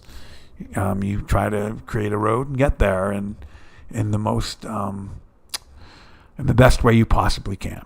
So I want to thank you for sitting with me again on the Surviving Michael Jackson live stream and our very, very, very, very but new channel, Surviving Michael Jackson. Again, the idea is, please, now more than anything, we have to get the word out. It has to come out, and it has to be, here's a Leaving Neverland Reddit. Here's how you reach it. This is a great thing. There's news on it daily. It's literally like picking up a newspaper every day that goes over different information. Here's another channel called Surviving Michael Jackson. Here's an X-File. Here's another channel called Z Encyclopedia, and there's Z. He's also on Instagram. Here's Z. He's on Twitter. Here's another channel that Matt's FTR does. You gotta, again, just promote the people that are in the ecosystem, so the ecosystem stays healthy and strong, and it continues. So again, I want to thank you again for your support, and as always, you have a great evening. And please like, share, comment. If you comment, what happens is just so you know, a thing I wanted to go over tonight anyways, 2 new things with YouTube. If I put a picture up that even has a slight doctoring, like I was joking around with the Taj Jackson thing with, as soon as I do that, or like this, I write sad news and I take a screenshot, anything that's altered, then what happens is that YouTube almost immediately flags it as AI. So you have an option. You can either hit AI, and then YouTube will recognize it as such, and more than likely they won't suppress it, or you don't hit it, and then what might happen, and in many cases does happen, they do flag it and it gets suppressed because they're seeing something that you're not technically declaring. So if I use a voice just because it's a much better announcer voice than I could ever have, and I say, Surviving Michael Jackson, blah, blah, blah, and it just sounds better, then as soon as I put that in, if I don't hit, there's some sort of AI on there, it immediately flags it and suppresses it. And that's what YouTube, and they also have a different way of doing views. So, and it's actually in our benefit for once, in the smaller channels' benefit. So that usually never happens. So the idea is, as soon as you comment and you share it, and while this live stream is running, the more you comment and comment and comment, not even just in the chat, but in the comment section, it then pushes the algorithm. The algorithm says, oh, this is somebody's actually watching this. So why don't we push this live stream, because people are actually commenting, and it's creating a algorithm that's favorable. It's unfortunately, it's just how YouTube works. And when you're not doing ads and promoting things, it's much more difficult because you are not bringing in ad revenue. So it's, when you're trying to say, look, I don't want to bring in money, I just want to bring in information, it becomes a lot harder. So anyways, enough of me rambling. You have a great night, and I will catch you on the next one. Thanks. Bye-bye.